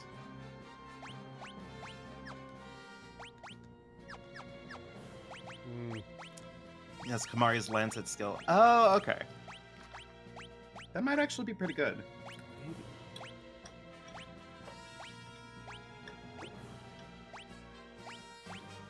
Let's go Furry Ferris. Furry Fisting Ferris. Hell yeah.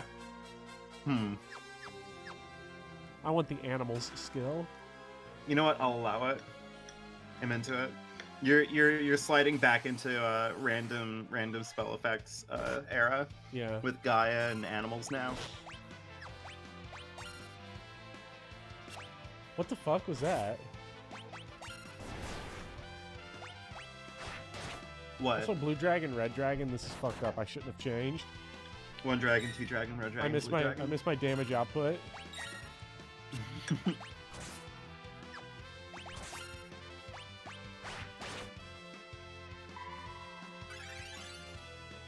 Problem is that Big Poppy attacks random and indiscriminately. Yeah, just like in real life. Yeah.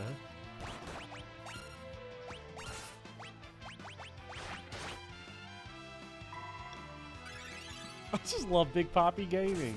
So silly. Big I love Poppy the costume. gaming. It's the most distracting thing here. I feel now like I can't lose. You're talking about cosplays, right? Yeah. That's a cosplay option. Dressing up as Berserker Kryl. Yes. You know, maybe. Animal skill is Ranger. Oh. Getting a big old cat Kigurumi or something. Yeah. Oh. Well. Ooh.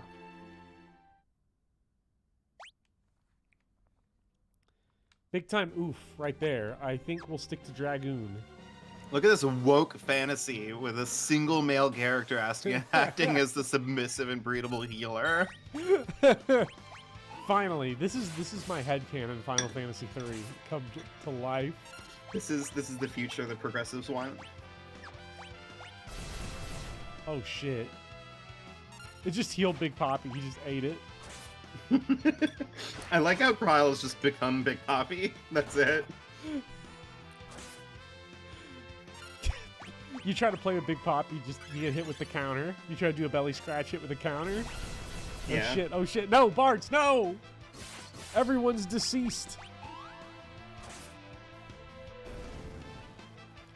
My Bart's EXP.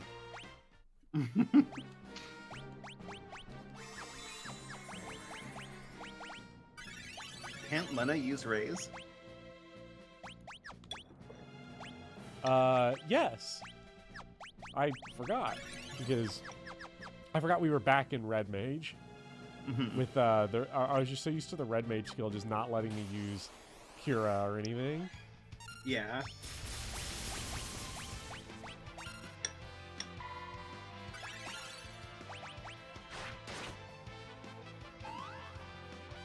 Our level ups are just not coming fast enough. We need the level up skill from 9 real bad. Yeah. The only useful skill. That's not true.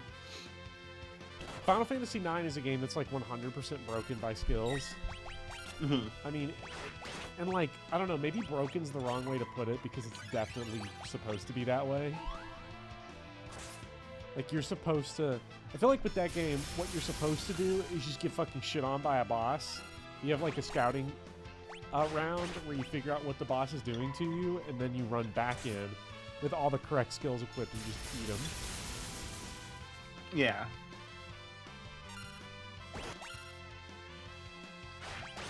For sure, for sure. Hey, we learned Red Magic level 3. Ooh, nice. Because there was a point, I can see why, because like for most of the game, the level up skill was like the best thing in the game, and then at a certain point, it didn't matter because I was just not taking damage from any enemies anymore. Because I would just swap my equipment around or whatever, because I think there's this weird synergy between how good equipment is and all the effects it has with the way the game has you build abilities. So the game, 9 specifically, makes you want to hoard all of your equipment and not sell it because you have the synthesis and you have the ability gains tied to each thing, which suddenly means that armor doesn't, because armor doesn't literally get better, you have a lot of status stuff that you want to take advantage of. By the time you get to the point in the game where you have to, you probably just still have all your equipment and you can start swapping it around when it becomes relevant. So I think... Yeah, you start realizing that the enemy that spams a whole bunch of electricity attacks is trivialized by like that one helmet that you bought like at the very beginning of Disc 1. Yeah. That just causes you to just take 0 damage from it.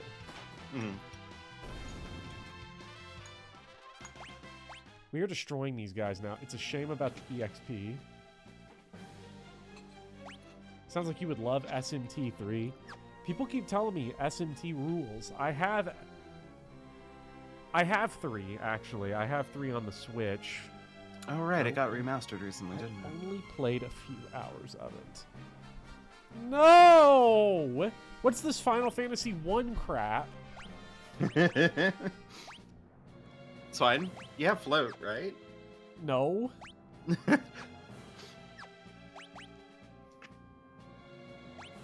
You don't have like a time mage?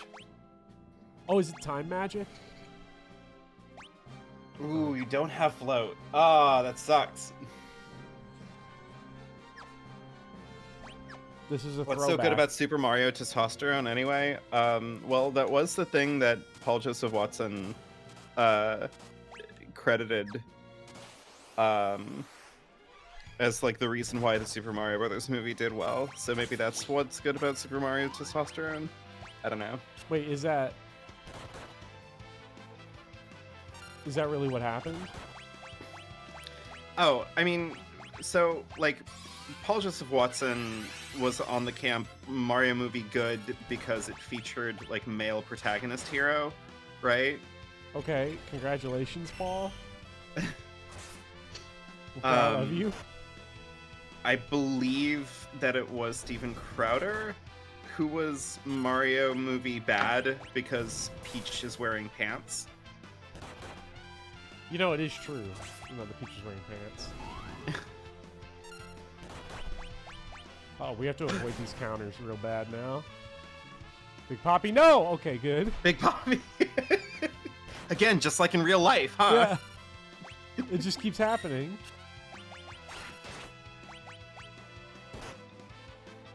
Paul Joseph Watson, I'll buy a $12 chocolate bar from this hipster restaurant with my own money to own the libs. Yeah. I mean, if we want to talk about worst YouTubers on the platform, like, on some level, we have to talk about, like, people who are amateur level or, like, you know, are running their own kind of, like, production, right? Because, like, it feels like a no-duh moment to just be like, well, obviously fucking InfoWars' YouTube channel would be the worst one on the platform, but that kind of doesn't count, right? Yeah, it doesn't feel in the spirit of the question, really. Yeah. No float is crazy. I can't believe I've done this. I also just think that it's fucking incredible how much, like, people got upset over the fucking Captain Marvel movie, of all things. I don't remember which one was Captain Marvel. Is that the Captain Brie Marvel Larson one that caused all Yeah. the stink, the annoying stink? Oh shit! No. Yeah.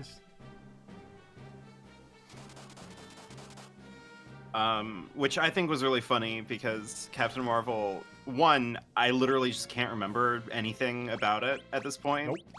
And two, like, it's a perfectly competent commercial for the US military.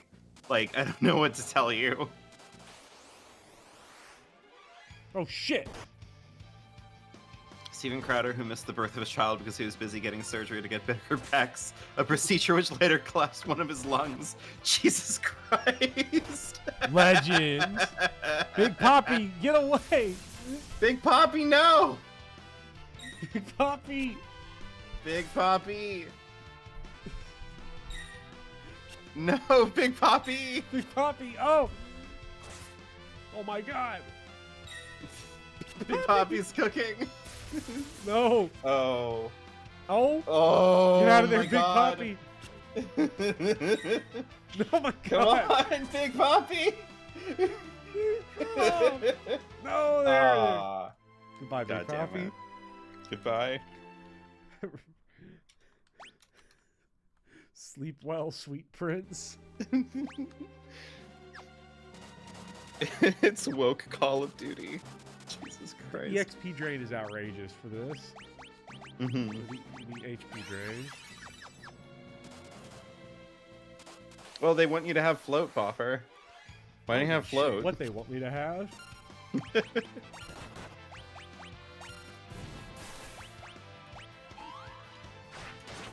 Kill this guy before he starts doing all that death crap. No! No! Didn't Steven Crowder also go on an unhinged rant because he was upset his wife was legally allowed to divorce him? Yes. Yes, he did.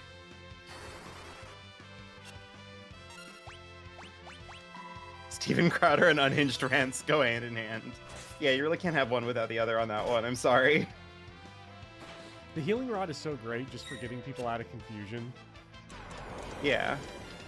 They did not slow down Big Poppy. You can't slow down Big Poppy. It's impossible. Do you worry that you're gonna, like, summon the cat by continuing to Maybe. say his name? I have the door closed, so I'm hoping that we can avoid unfortunate accidents. The door gets just fucking torn off its hinges.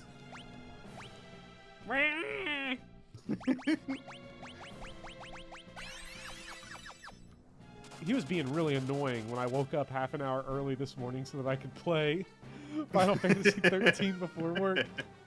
Okay, so You should just bring your Steam. You should bring your Steam Deck to work. I do.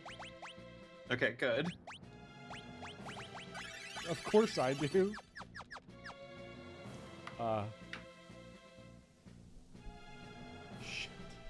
shit. Uh-huh. Uh-huh. Uh-huh. Okay, just an encounter with a scrub enemy, so it's fine.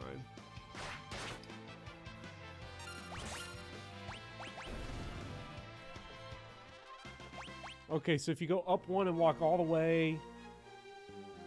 Outrageous! We did it! The Twin Lance! Yeah! Unequipable. What? Is it a two-hander?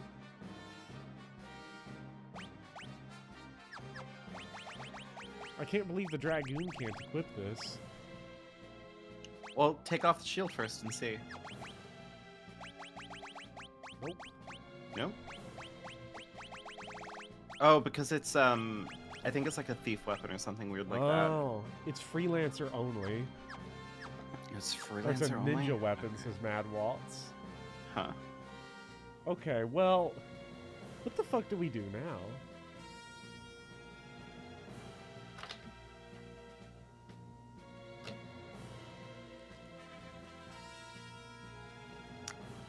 Well, I guess you do that.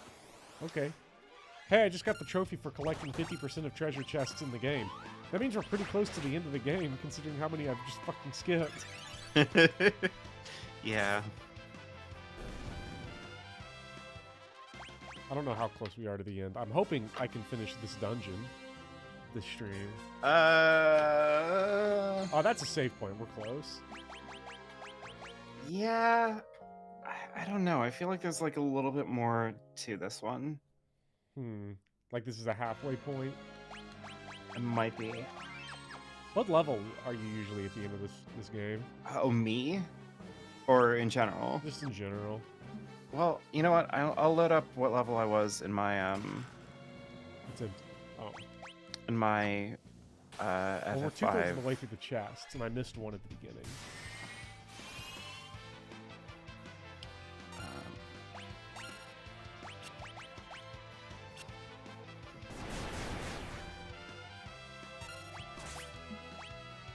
Let's see what level I was. I have to reinstall Final Fantasy V. Oh no, they stopped Big Poppy. They've done it. The impossible. This is trash.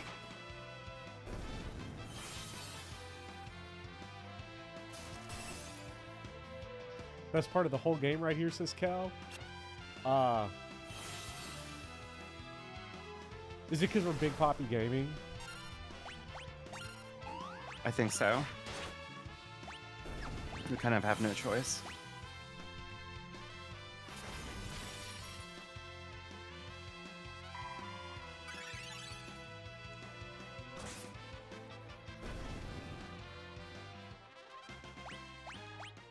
Power Staff. Power Staff. Jesus. Yeah, you're only on floor 12. You know, you've got like another 30, 40 floors left. Oh, okay. What is this? The last dungeon of Final Fantasy II? God, I mean, I think the last dungeon of Final Fantasy II is only 11 floors, but they feel like they're fucking a million years long. Are you dead serious, by the way? This shit's like 30 No, floors? of course not. Okay. I was gonna say, is this like a Persona 3 moment? Yeah, you're just, like, the entire third act of the game is just in this one castle. So that would be a crazy move for Final Fantasy V to just be a bad game at the end.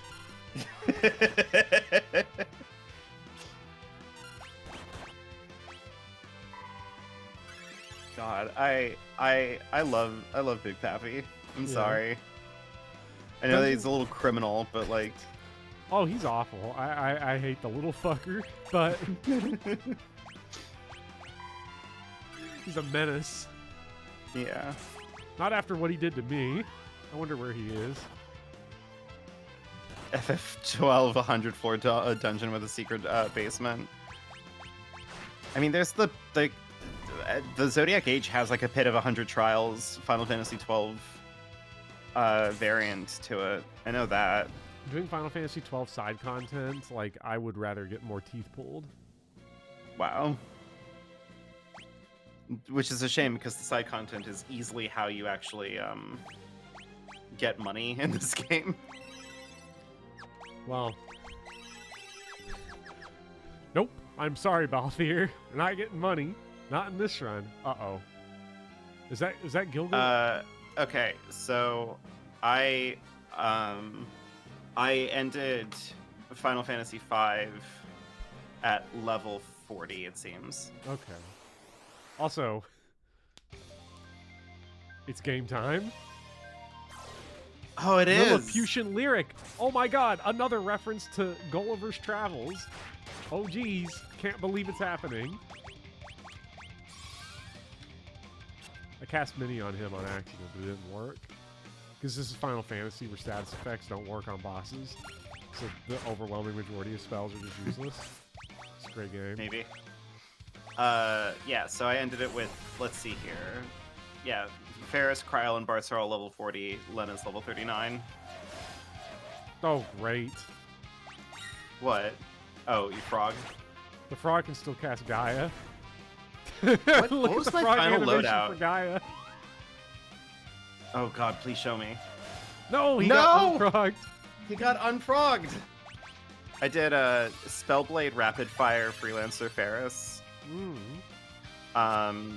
Lena was dancing Mix. What was the fuck was I doing? Is Mix that chemist thing? Yeah.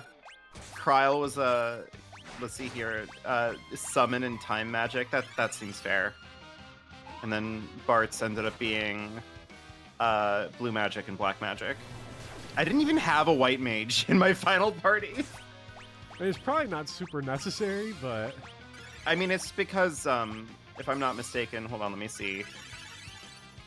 Yeah, it's because I got like most, if not all, of the blue mage abilities.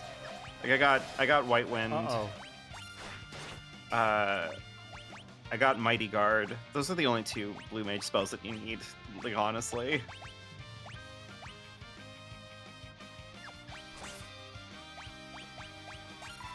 let's summon something. We haven't done that in a while. And also, time magic is just fucking busted when you get up to it. Honestly, I like that about Final Fantasy V. I like that Final Fantasy V gives you white magic and black magic. Oh no, Gil is flashing us. Quietly goes like, by the way, blue magic and time magic are fucking broken. He's gonna pound us silly. Yeah. Uh-oh.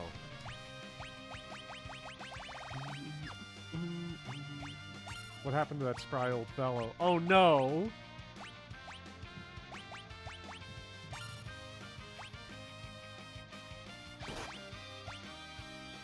I see. Fucking backhands Bartz. Don't tell me Gilgamesh is having pathos now. Frog with sunglasses peak. A character arc in my Final Fantasy? Bad game alert. Everyone watch out. Also, yeah, I do love the frog with glasses. Enough expository banter. Now we fight like men and ladies who dress like men. For Gilgamesh, it's morphing time. No. Uh-oh.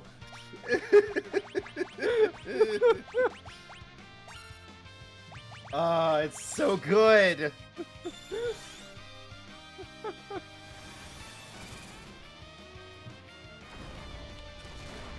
I love this guy. This is my Ultros. Yeah. Everyone is like, oh, Ultros is great. Fucking doesn't hold a candle to Gilgamesh. Have at you.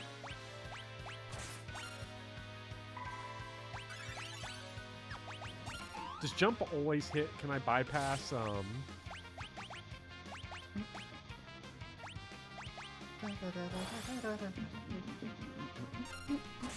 Oh shit, I was Mini as well.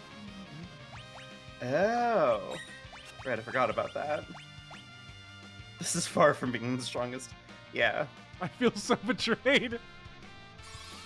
That's because he didn't complete the game in 12 hours or less. Yeah, obviously, idiot. Gilgamesh.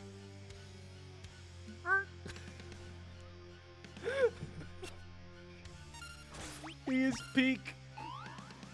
He is peak.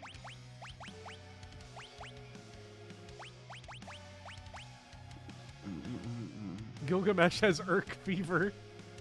No. It's true. Please don't. Anything but that. How is it like... How is everything he says funny? No. Cast into the void. God, no! He's hanging out with cars now.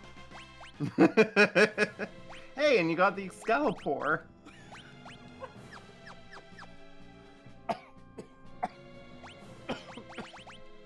You know, who can use big swords? Knights can. Knights, freelancers, Looks Mystic like only Knight, knights or whatever. and freelancers can use the Mystic big Knight. gun. Oh, are you trying out the Let's new try sword? it. Yeah. Does freelancer level up? No. No. So not worth using right now. Yeah, probably not. Also, thank you, Anton. Anton gifted me a copy of a video game. Ooh, what video game? I've received Trails in the Sky. Yes! We talked about Trails in the Sky earlier, but I didn't say nothing because you started talking about Tails. I have played Trails in the Sky for like 6 hours. Is it good?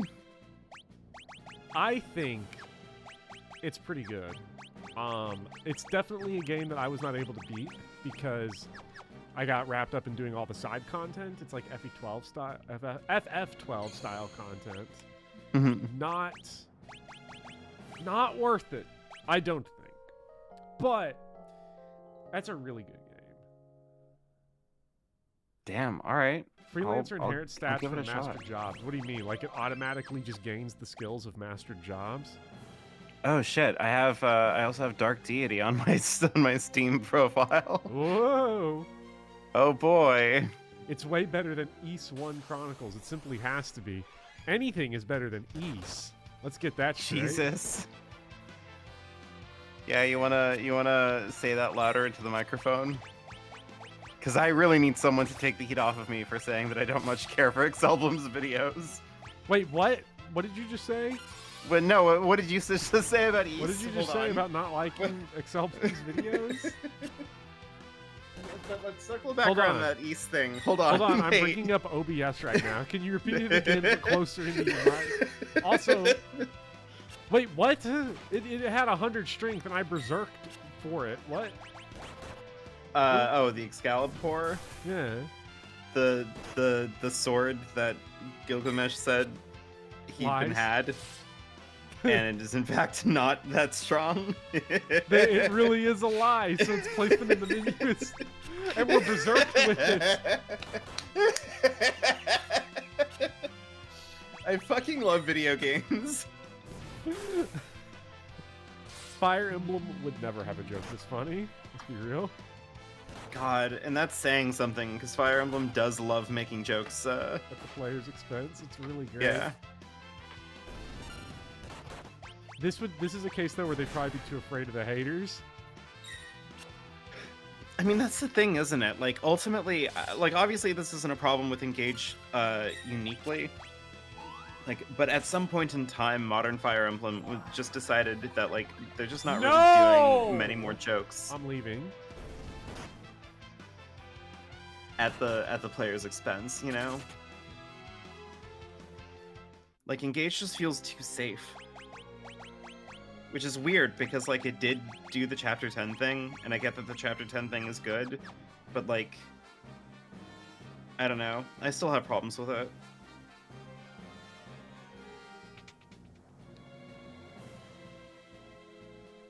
Some of the trial maps in Engage are funny. Okay, but you've lost me immediately.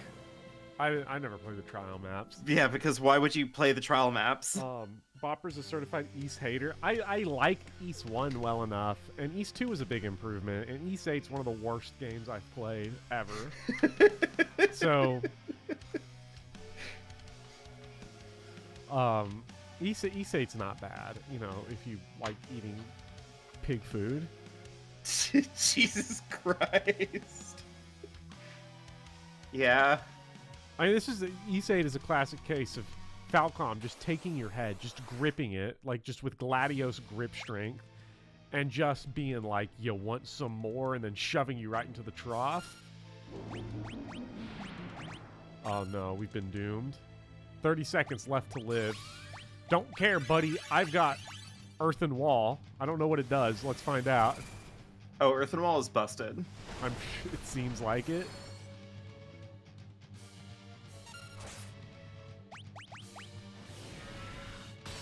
Dispel. Oh no, they're being dispelled. They can't dispel Poppy's Berserk, can they? Nah. That's too strong. 100 Gs. Oh, is that his, like, money attack? We're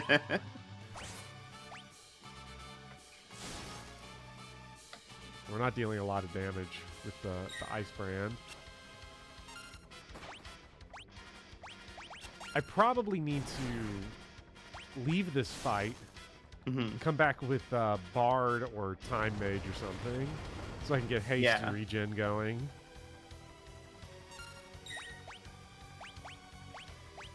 That might be better, yeah. Probably. Because he probably's got some kind of crazy EXP or HP that I'm just not seeing yet. I don't know, maybe. Isn't this the game for old people? Where are the graphics, asks Pavis. Oh. Where are the graphics? Where are the graphics? Well, Pavis, you missed this comments I got earlier. Uh-oh.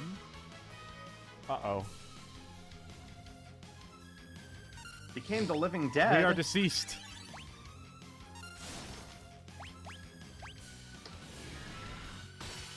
Did that dispel?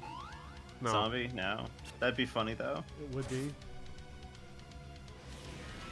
Where someone said on my Castlevania video, "What the fuck do you mean unhinged, you idiot zoomer?" God. No, Big Poppy got flared. Big Poppy, no. Remember, you Anyone can but still Big raise Poppy. as Lena. What's the problem with zombie as a status? The problem with zombie as a status is that if zombie also technically counts as you being dead. So if at this point in time, if Ferris and Lena die, you get a game over. But right now, at the very least, he's just healing me repeatedly. Yeah. Zombies also attack randomly your party or the enemy, depending. So that healing can be taken against you real bad all of a sudden. Mm-hmm. And also, you lose control of the character. Which, in this instance, is okay. Right, because he's now just being kind of a complimentary healer. Yeah. He's just doing what he was already doing anyway. But with better frame input. He's honestly better than I was. Yeah.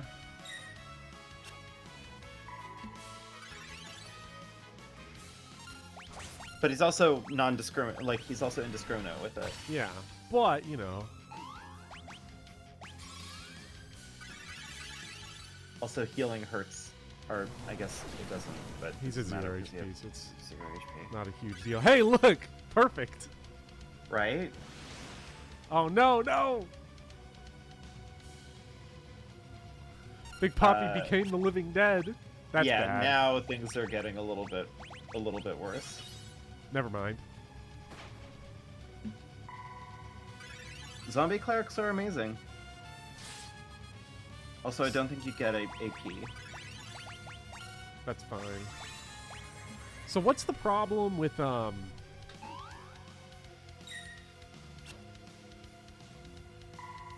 Berserker as a class? Why does everyone say it's bad? Because you can't control them. What exactly did Earthen Wall do, by the way? So Earthen Wall soaks, I think it's like 2 or 3 physical attacks.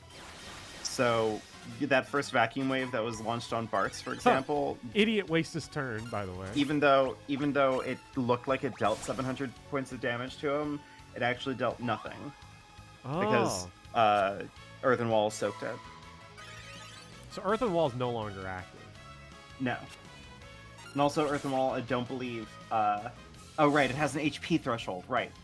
I'm thinking of Blink. I'm sorry. But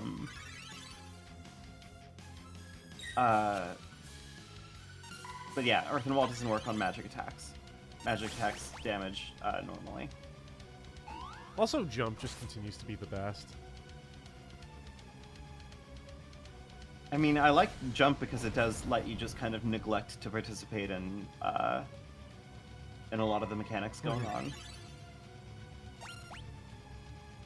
on. What is your favorite YouTube comment, Boffer? Asks Pavis. Mine is when someone commented that LTCs are immoral. Was that my comment? Jesus Christ. Why'd he heal? Maybe because Bart's attacked him. No, Bart's didn't. Bart's was in the middle of some shit. Oh god, he better not have regen on himself. Idiot Zoomer's up there. One of my favorites has got to be You Sound Southern. Stop it. That's a classic.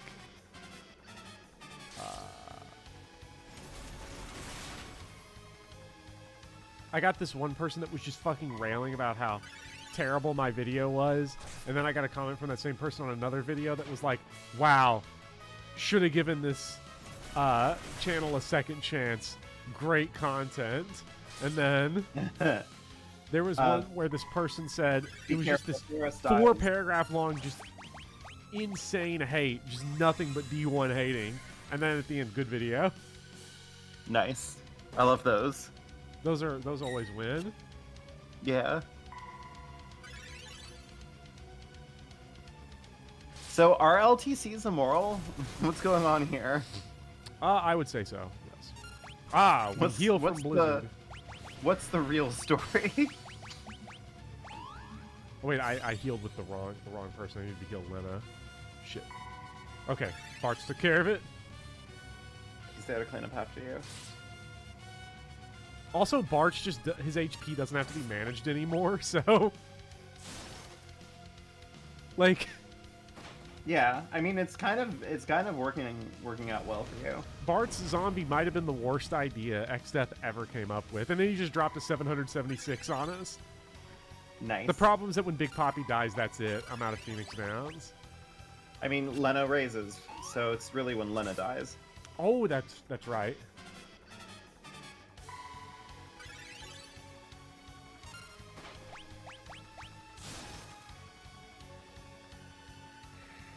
No, you can't keep missing.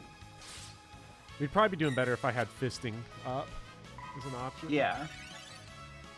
The LTC one was multiple paragraphs long. What video is it on? Or can you send me like a screen grab of it, Pavis? Because I need to see that shit, like real bad. It's important. Yeah, it would mean a lot to me. It's lore significant. The fact that I have the ice brand on is probably not helping. I imagine he is resistant to something. I feel like we've survived enough turns to where like I should be able to win at this point. Yeah, I think that you should be close. It's not like you're not dealing damage. And like Jump is doing so much, like eventually it's just gonna work, right? I would hope so.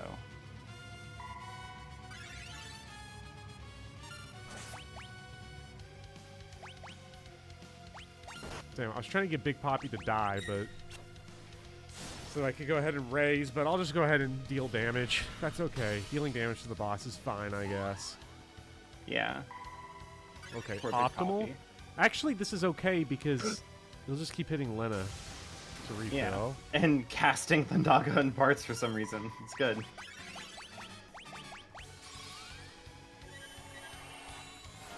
You have Libra. You can check. Oh yeah. Lena's got Libra, so I could check. Thanks, Bart's. Yeah, Bartz is tanking so much of this right now. No, Honestly, I didn't mean to guard shit. Honestly, Galuf should have just fucking been a zombie before he charged to Dex Death. Yeah, if we just threw the zombie status on it, would have been fine. Having Yeah. Bartz as the healer at the top of the formation was an outrageous decision. That paid off. Yeah, it's suddenly paying off really, really well. No, Big Poppy. Not Big No, Poppy. Big Poppy. I can't believe you're gonna install a mod to rename everybody's names, and you're just gonna name Kryl Big Poppy. Yeah. Big Poppy deserves the legacy. Yeah.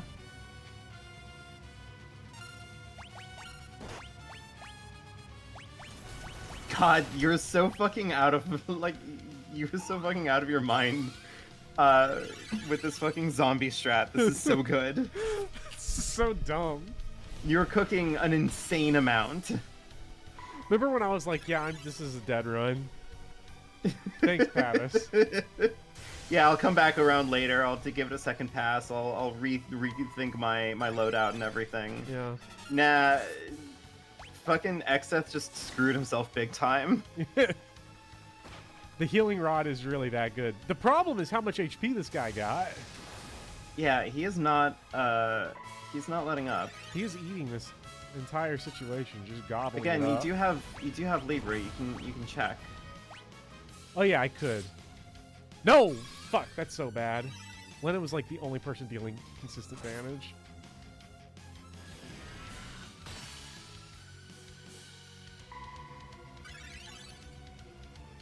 Bartz is just like... What if his AI is like trying to attack the person who's the closest to death just to fuck you up enough? Mm-hmm. So it has like a tendency towards it? That'd be really funny. Like if he hits Ferris here, that would be outrageous. Come on, Bartz. Ah. Damn it. Oh my god. This is insane. Let's see. Level 66. Level 66. Nice. 1300 Oh my God. HP left. He's dead. He's dead. Holy. Yeah, that's it. Oh my god. Jesus Christ. Big Poppy. Please. Big Poppy. This should be it. This should be the dub. Ferris, get Yes? in here. Ferris? Ferris. Ferris. He just keeps on Ferris? hitting Bartz.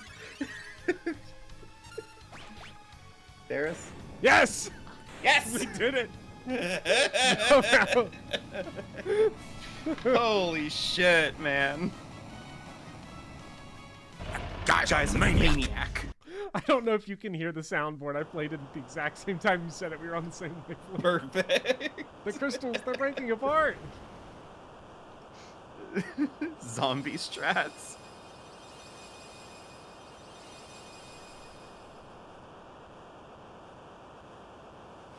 Our numbers are better than unreal. yours. Unreal victory there. Checking HP the second before you don't need to is great. Right. Oh, seeing 1300 was really hype. Yeah. I just wish Big Poppy could have got the kill. That would have been ideal. Yay, more jobs. Alright. We get more jobs. We need zombie Barts more often. I might leave Barts in zombie form, assuming we're not healed up.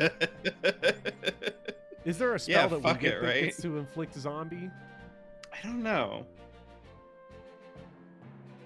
I feel like there's gotta be, but I don't know. That's one of the hardest fights in the game. One, not really. Like it's hard, but there's way harder. The Gill Turtle, the two super bosses. Have we fought the Gill Turtle already? No. No. Trust me, you will know the Gill Turtle. Defeat and X also Death the and Gill return to the Turtle original is world. We're not at the a- original world! I can go get those lost treasure chests! Karnak, I'm coming for your item. Okay, but I have to ask, is this the original world?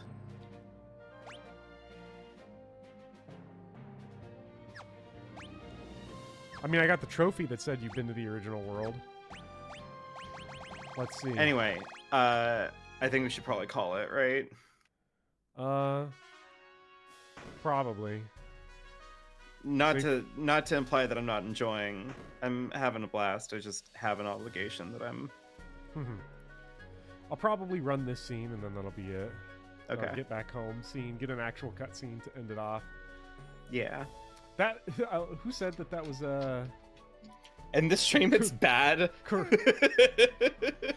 Corellius is the most disgusting excess death kill I've ever seen. That felt like the most deranged.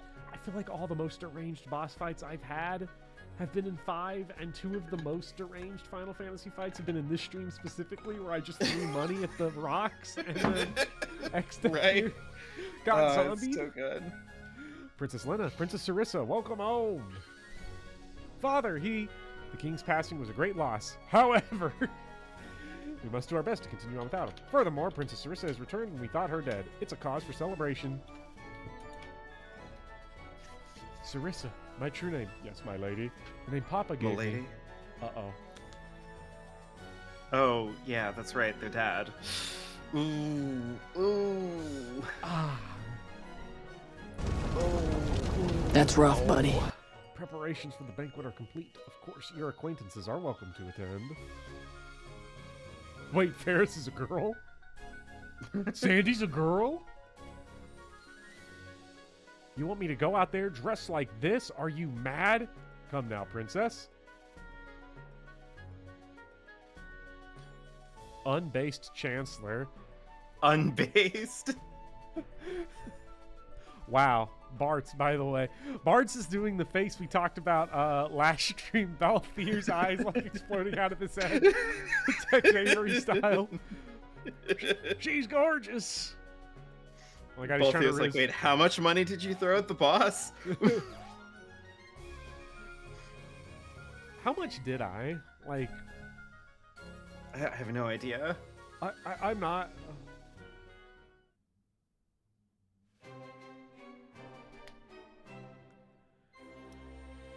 We're having a dance. Hey, not only did Bart's try and fail to riz up the princess, they then didn't even give him an NPC to dance with in the cutscene. Yeah, he just got fucking shafted hard. Yeah. Bart's destroyed.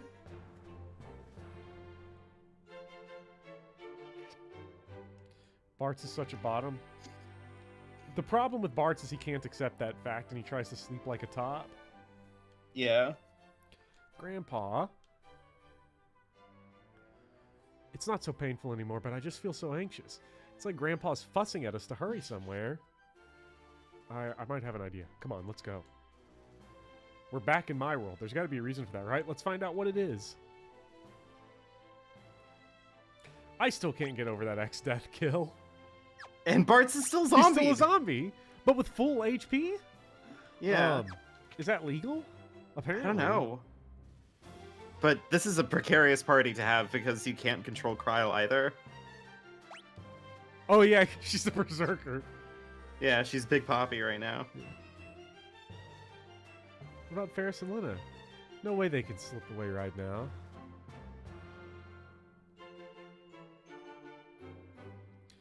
So I guess here's the question. You know, I know you have prior obligations. This is the last question that we'll end on here. Because I've been thinking about it a lot is... And I guess this is a question almost more for chat than for you. Do I stream 10? I want you to. Okay. Does chat want me to stream 10? Because at the pace I'm going, it'll get to the point too where 10 and 15 are the only 2 left to go. Yeah, and then you're gonna have to play Final Fantasy 15 all by yourself. Yeah. Boko's back. Boko's back.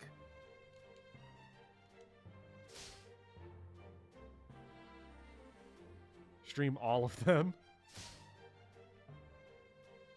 On 16 screens at once. Yeah. 1 controller for 16 Final Fantasies. Yeah, 16 Final Fantasies, 1 controller, go. Alright. Bopper, it has been a delight as always. This has been one of the dumbest of all time streams. Yeah, if you're concerned about not absorbing the story, probably be a lot easier with a voice-acted game than FF10, or than FF5. FF10 is. FF10 is I voice think acted. Eric meant to type FF5. Oh, yeah, Talking there. about 10. Yeah. 10 does have all those cutscenes. I mean, remember, I did do Xenoblade 2 and 3. Yeah. You blushied and you crushied. I did crushy. But, and one screen to play Advent Children on loop. I'll put it on like Subway Surfers when I streamed Pokemon Scarlet. Oh God! You know what? Next stream. These streams get ad demonetized anyway. Mm-hmm. How about next stream, everyone? We do we have Advent camera mirrored inversed cam. Just in the just in the on corner. the off to the corner. Yeah. We'll put it in negative and inverse the footage, so it'll be good. Yeah. Rotating potato chip and a Yale lecture. I don't know about watching a longer video game I've never played, but maybe. Well, you know, Lord Pent, you'll be there for the ride, and we'll all have fun, and it'll be great. And most people aren't going to play it anyway, so it'll be okay. Advent Children at 5,600 or 560,000 times speed and infinite. Yeah. Oh my god. That'll be fun. We'll look at that next time. I don't know when we'll be back with Final Fantasy V. Yeah, it's not gonna be Thursday. Not going to be Thursday because it's Thanksgiving. Yeah. Maybe next Thursday. Like like Thursday of next week. Yeah, probably next Thursday, which is in... Oh god, is that in December? No. No, it's in 10 days on November 30th. By the time we get back to this game, I may have beaten 13. Jesus Christ. 'Cause By the time I get back to Thanksgiving this break. game, hopefully I'll be finished with my video. Hopefully, I'll be finished with 16, but, you know, that'll never happen. All right. Thank you, everybody, for joining, and thank you, Vivian, for joining. And we will see you all next week for Final Fantasy V, and I will see you all on Sunday for more video game. But stay tuned. Until then, and you all are the best. Good night. Good night.